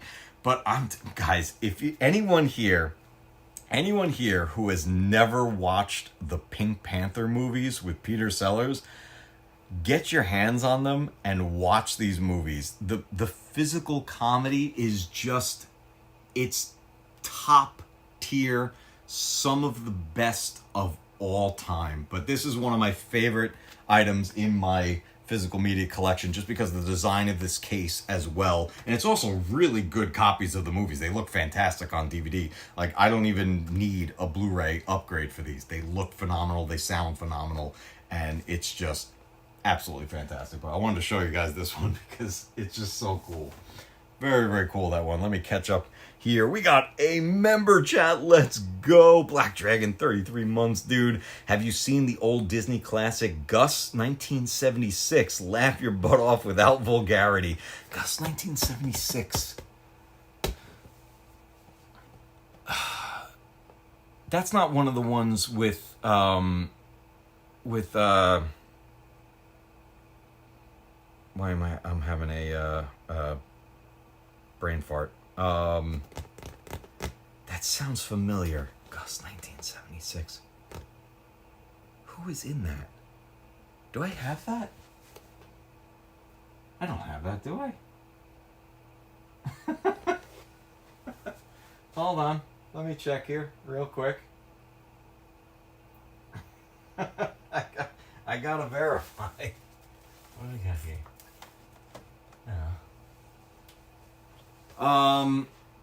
That's not one of the ones with like young Kurt Russell in it, is it? Didn't he do multiple of the older like Disney films? I'm trying to remember which one that is. I don't know if I've seen that. Like the clamshell cases. Yeah, it's a really, really nice design for those cases. Pink Panther, you just connected some old neurons. I love it. The Pink Panther movies are phenomenal. In my honest opinion, no physical decision has really, if anything, just boosted the value of physical media that already exists. Yeah. One Arm Bandit, welcome to the stream. It's good to see you here, and thank you so much for being a member. It's the prices are going to go up with physical stuff. That's the thing. Like, it is increasing the costs of these for people that are looking to collect more. So that's like, I try to get my hands on certain movies and TV shows on physical media before the moment it like explodes, especially if something is starting to become popular again. I try to get my hands on it before that completely explodes. It can be tricky sometimes though. Those VHS tape cases are also very good to the feel. Oh yeah, the clamshell VHS cases. Absolutely. I've got some of the classic like Disney ones in those clamshells. That's the thing that these cases from Game Galaxy remind me of so much. That, of those clamshells. That's one of the reasons why I love these so much. Let me keep collection up on here. I remember the OG orange ones. Nice. Oh my god, those cases that you could just feel it clipping. Was it Rugrats? Oh, what are we talking about? Rugrats? Hold on a second.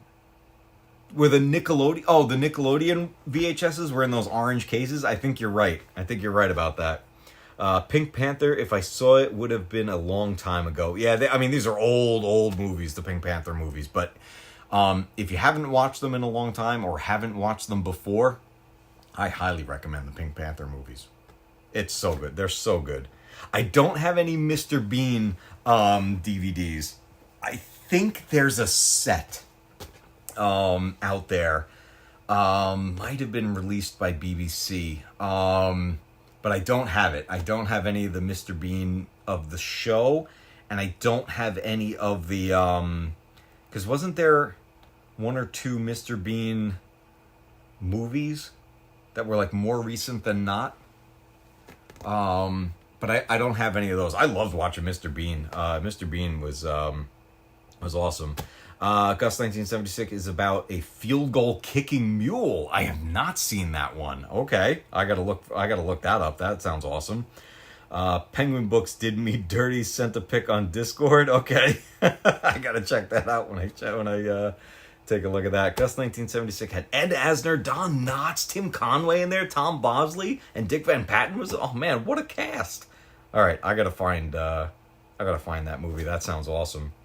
There's not many Mr. Bean episodes. That's it. Yeah, Mr. Bean was. I remember watching that on. I forget what channel number it was. It was like channel 21 or something when I was growing up, and I would always catch that after school. Like it was one of those shows that was on a very specific channel, like almost every afternoon during the week. So I would come home from school when I was much younger. I would come home from school, watch the Disney afternoon with like DuckTales and Tailspin and Chip and Dale Rescue Rangers and all that stuff. And then Mr. Bean was on one of the other channels after that. What would also come on around the same time or shortly after was Bob Ross. And man, if I got home and I was tired or just wanted to lay down, I would put on Bob Ross and I would be out. I would just be completely out for a nap in the afternoon. I love that stuff, that growing up with that. There was something, what was I just thinking of that I wanted to show you guys? It was another set. I just had it in mind and now my mind went blank. What set was that? Oh, here it is. Another set that I like, but I'm not the biggest fan of these cases, and I have multiple sets of different things in this same box set style, and I don't like how loose they are in there. But this is the 9 film collection of the Planet of the Apes, which includes the original movies and the later movies, the newer, well, up until a point, up until War for the Planet of the Apes, I think it was. But these particular, like this all plastic box set. I also have Star Trek sets in the same style. But we're going to open this up. You open up the flap here, and these are, this whole middle piece is loose. This whole thing will come out. And I really don't like that. It feels very flimsy. But this has all of the original Planet of the Apes movies on Blu-ray, along with the newer trilogy, and then it has them on 4K. So this is a 4K set along with the regular Blu-rays of all these movies. And it has the extra slots here. I took some out to go into a separate case for them. But this was, yeah, see, the whole thing comes out. And it just sits in here like a lunchbox. I don't like this type of case, but this was the only other format to get it like this. Yeah, the Thundercats was the same like that, right? It's just too, it feels too flimsy. The other thing I had of this, where did I just take that out from? Right here. The other one I had like that. Well, speaking of Thundercats, we were talking about that earlier. Yeah, so I got it has the cardboard sleeve for Thundercats, and then you take the sleeve off, and it's a thinner version of the same idea, but it's the same thing. And I'm always careful trying to open it because the stuff will come like flying out. But it's the same thing. You know, this at least had a little booklet with the episode guide and everything in there. But this whole thing comes out, and then all the discs are on there, you know, all the seasons of it and everything. But I just hate how fragile this feels. I think that's my biggest issue with it. But it's the only version out there of it, at least as far as I know, to get this like set like that. You can get this separate without the sleeve. I liked having the sleeve though. It keeps it protected. But I have a few different things. I have some of the Star Trek movies. I have Star Trek Enterprise on Blu-ray, and it's in that same type of case as well. And I just hate opening it up because it worries me every single time I do it, because I feel like the discs are gonna come flying out. Let me catch up with you guys here. All the old cartoon movies, ranging from Robin Hood, with Robin Hood being a fox, ranging to Tarzan, were top tier. Yeah, they were great. Did the stream just lock up for you guys? I feel like this thing keeps locking up a little. Sorry about that, guys. Maybe because I have it playing too many times. I have it over on my computer and I have it here on the iPad, so I can watch chat easy enough to keep up with you guys. It didn't freeze? Okay, good. Your copy has the gray sleeve on there. Yeah, there was a couple re-releases of it, and it was one sleeve was the gray one, and the other one was the one in color, like I have on there. In your opinion, what's the coolest box set design? I like the hated Homer head. Oh, the Homer head one for The Simpsons. I like that one. That was actually cool. Coolest designs. Let's see. We looked at that Pink Panther set. I really like that one. What do I have? That's like an odd. We saw the Ninja Turtles, which is the turtle van.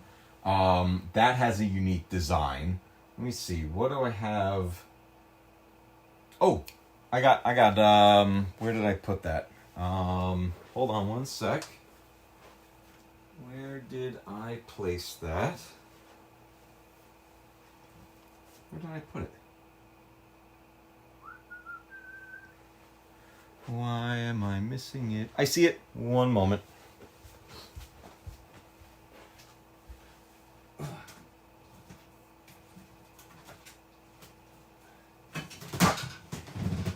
Okay. Alrighty. So here's I've got two other box sets here that I do like their design. I'll start with this one first because we were just talking about them. This was the 40th anniversary for the Planet of the Apes.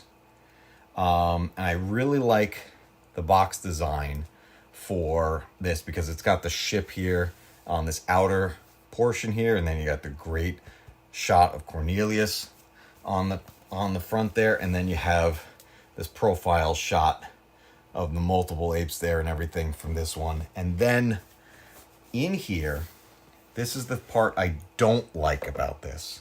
So it's like a book. The thing I like about it is that it's like a big book. In fact, in here is a book that's part of the case. So when you open this up, you get first the timeline of events. This is all the original films. You get this timeline in here, and then this expands out. Try not to drop it. To get your first set with the discs in here. Where'd my other disc go? Oh, I think I moved that to one of the other cases. But then you start getting, but it's just this rubber. This is what I don't like. To hold the disc, it's just this rubber piece that you put the disc on. And it doesn't hold very well, so I don't really like that design. But then as you open this up further, you get more discs.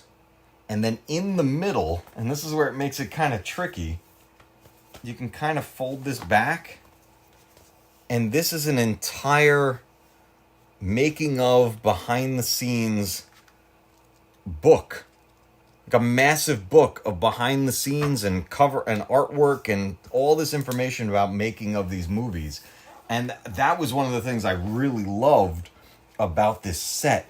But the way it contains the discs, I don't like. That's the one thing I don't like about it with that. Hold on, I didn't fold it properly. You got to put it away. You have to put it away the right way too. Let me get that put back there. Okay, that like that. And then we have our Ape Shall Never Kill Ape on there. And then we slide the outer box back onto there. This was definitely one of the more unique box sets that I have. And I really like this set. You can still find this set out there. This doesn't have any of the new ones. It doesn't have, Rise or Dawn or War. This is just the original films from the 60s. And I really, really, really like this set, but I just don't like the way the discs are housed in it on just this little rubber grommet. It kind of bothers me. The other set I have here, somewhat similar, but the discs are handled better, is the 007 collection, 50th anniversary. I really, really like this box set. Obviously, there were more newer films that came out with Daniel Craig. It actually left an open slot in this for whatever the newest one was at the time, and then I put it into here. But I like the way this is set. It's two separate boxes inside with the first sets of films ranging from the ones from 1962 to 1981, and then the next box contains 1983 until 2012. And I don't remember which movie came out in 2012, but it left an open slot in here for that one. So if we take out the one with the beginning, let me pop that out. These are really cool. I really, really like this box set. So here we go. We've got, this is like, the other one is gold. This is, I guess, the silver age of it. Bond 50th anniversary, 1962 to 1981. Opens up like a book, and we get some beautiful shots, beautiful artwork, and then each movie goes into a sleeve-like spot. And I like to try to keep these turned so I can see the title, but the thing I don't like about these sleeves is that they get pretty tight. So it's a little tricky getting them out, but you have Dr. No right here and From Russia with Love. It gives you the date of when the movie came out. And then my favorite thing is that each movie features the Bond girl that was there in that film. And I Oh, it was Skyfall that came out or maybe Spectre. I think it was Spectre that came out at that time. Then you go through and you just go through it like a book. And we got Thunderball here, and we've got Goldfinger here. And then you got the Bond girls featured in there. But I love the design of this box set. But the sleeve portion, they're in there very tight, which, in all honesty, is a good thing because it keeps the disc safe. It keeps it from being scratched. You know, it's not on that spindle and it's not spinning. It's just a little tricky to get it out. So you get a fingerprint on there. You just wipe it off before you pop it into the disc and everything. But I really, really, really love this set with all the different pieces to it. It's such a cool set. And then on the other half of it, 1983 to 2012, we start to get into the later films. And then when we got to the 90s, we get to Pierce Brosnan with GoldenEye and Tomorrow Never Dies. I saw both of those in theaters. Actually, I saw the next one in theaters also, which was The World Is Not Enough. But I don't think I saw Die Another Day in theaters. But I really like the Pierce Brosnan 007 movies. And then we get into the Daniel Craig films. And we got Casino Royale and Quantum of Solace. And then, yes, it was Skyfall. It left a slot. This was not in this collection. I bought Skyfall separately and took it out of the case and put it in here because they left an open slot for it because this collection came out the year that Skyfall went into theaters. I love the fact that they left an open spot in this box set to add the movie to it. I think that was brilliant. And then we have a bonus disc with all kinds of bonus features. But this set right here, obviously there's been more Bond films since Skyfall. I actually haven't seen them.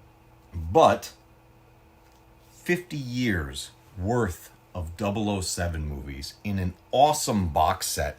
And this is one of my favorite sets in my physical media collection. I really love this one. And this is one of those sets that is still out there for sale. I think you can find these on Amazon and eBay and stuff like that. So if you're a 007 fan and love especially the original films, get them all upgraded on Blu-ray. They look and sound phenomenal. Great transfers of the movies. And the box set is just so nice. So nice to hold. It's got so much weight to it. It's like holding a big hardcover book. I really, really love that set. Such a good one. Roger Moore will always be my 007. That's awesome. I love that. I love Roger Moore. Of course, I love Sean Connery as Bond. Growing up, when we got to the Pierce Brosnan films, like I grew up watching 007 films with my father and always loved watching those movies. But the first Bond film I saw in theaters was GoldenEye.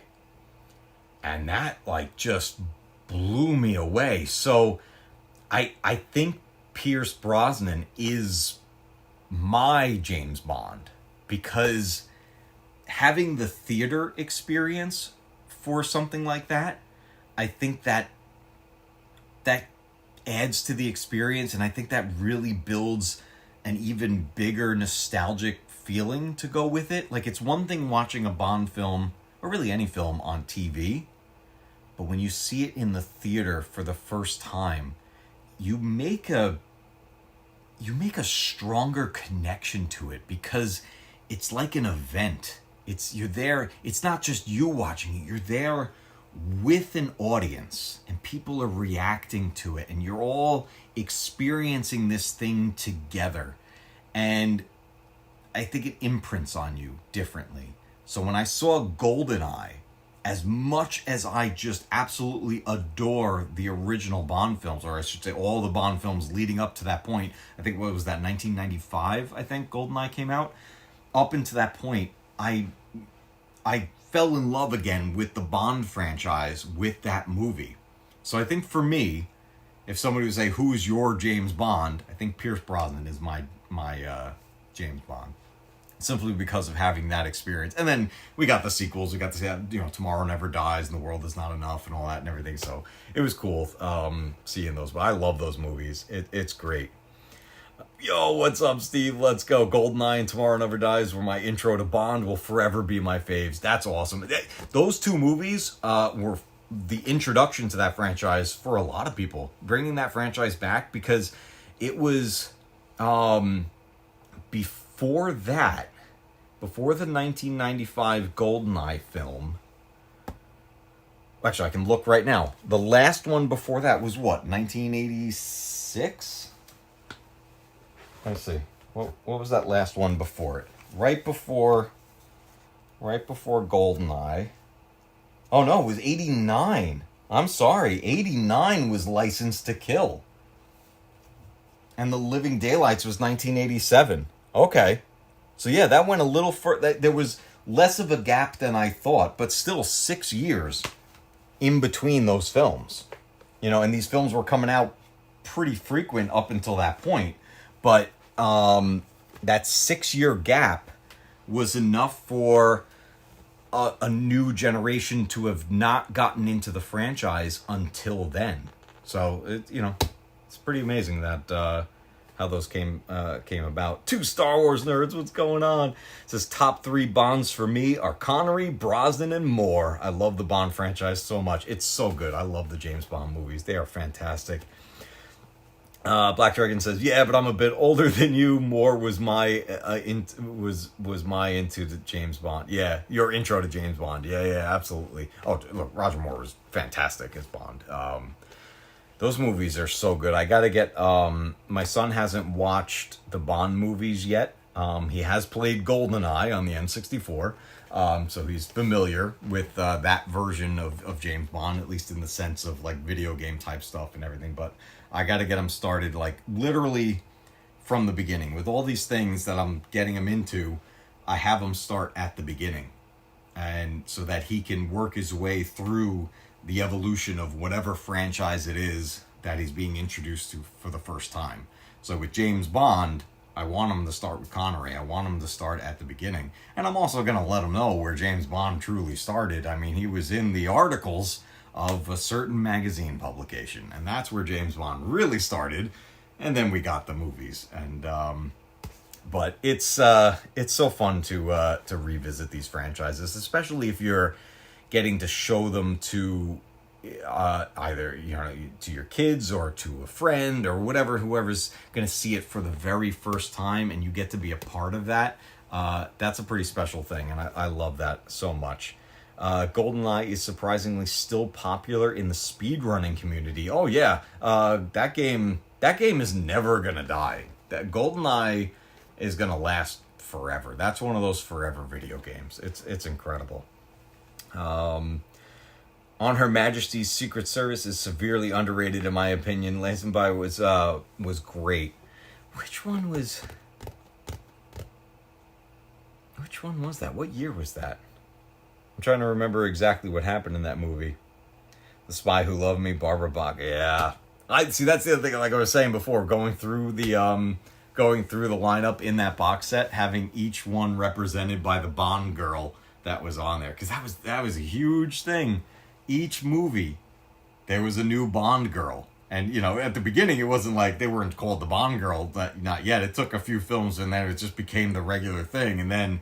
You end up with the nickname and everything, and somebody would be the new Bond girl, and that was a big way of promoting the films. That was a big thing for the actresses that played them, so it was huge to be a part of that.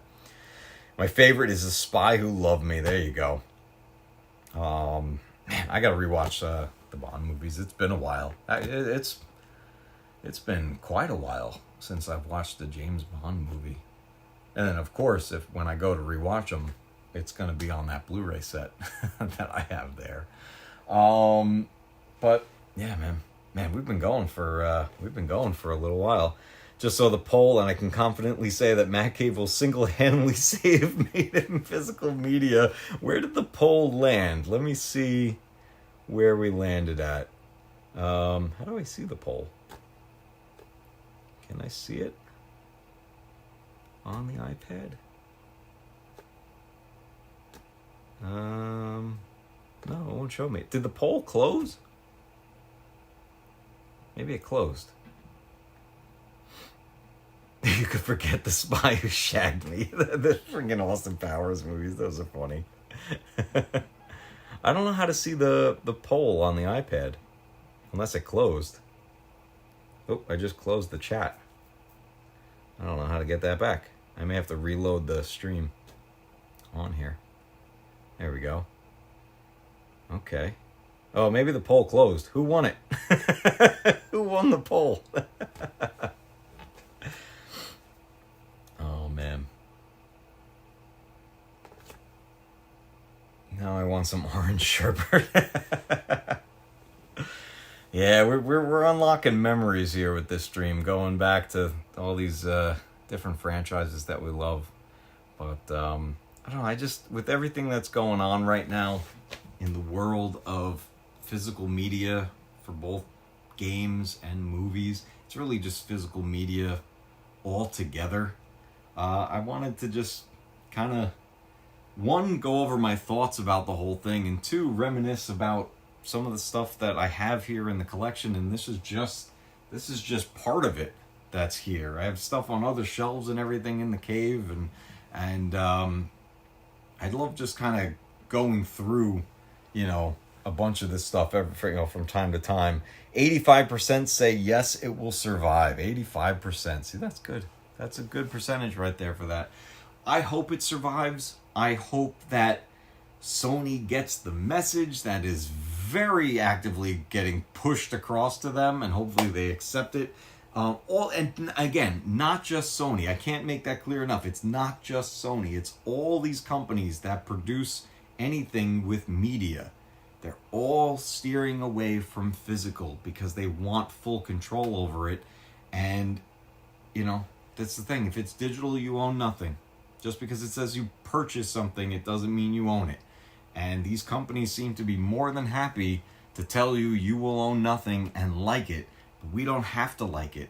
And this is one of those things where you truly have to speak with your wallet. This is one of those things where the only way we're going to impact this as the fans, as consumers, we have to show these companies that we're not going to stand for this.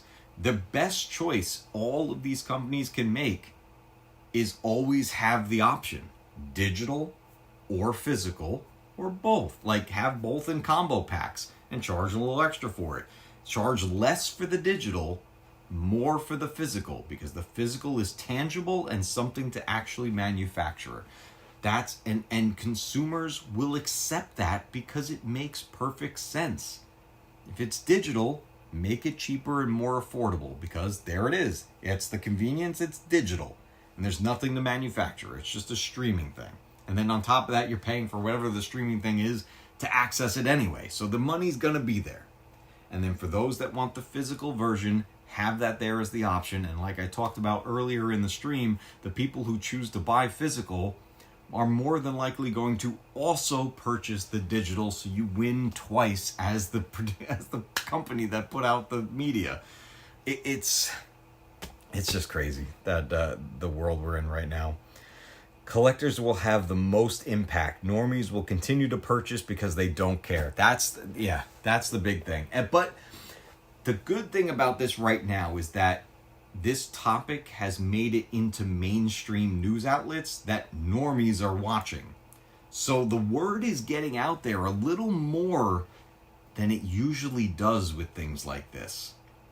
And I'm hoping that little bit, that nudge into the mainstream news outlets, will be what turns the tide for this and brings things back in the direction that it needs to go.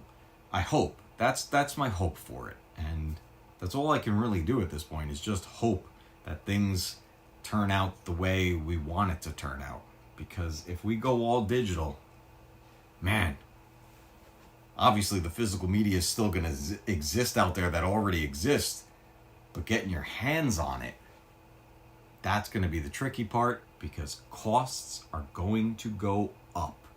And the whole hobby of collecting is going to be even more expensive than it already is. And that's sad. That's rough. And I don't like it. But on that note, guys, I appreciate all of you for hanging out with me tonight for this out of nowhere stream. I had a blast with you tonight. I hope you guys had fun. We're going to wrap it up here tonight. Again, I am streaming from my phone, so we came in hot and we're going to exit hot because there's no intro and no outro. It's just ending the stream. So let me make sure I know exactly how I'm supposed to do that. I see the stop button with how that's going to work, so I guess that's what I'm going to do. So I will end the stream like I normally do. Hey, but hey, you know what? Two Star Wars nerds. I like your style. Let's change it up a little bit. Until next time, everybody, keep physical media alive because one day it might go away.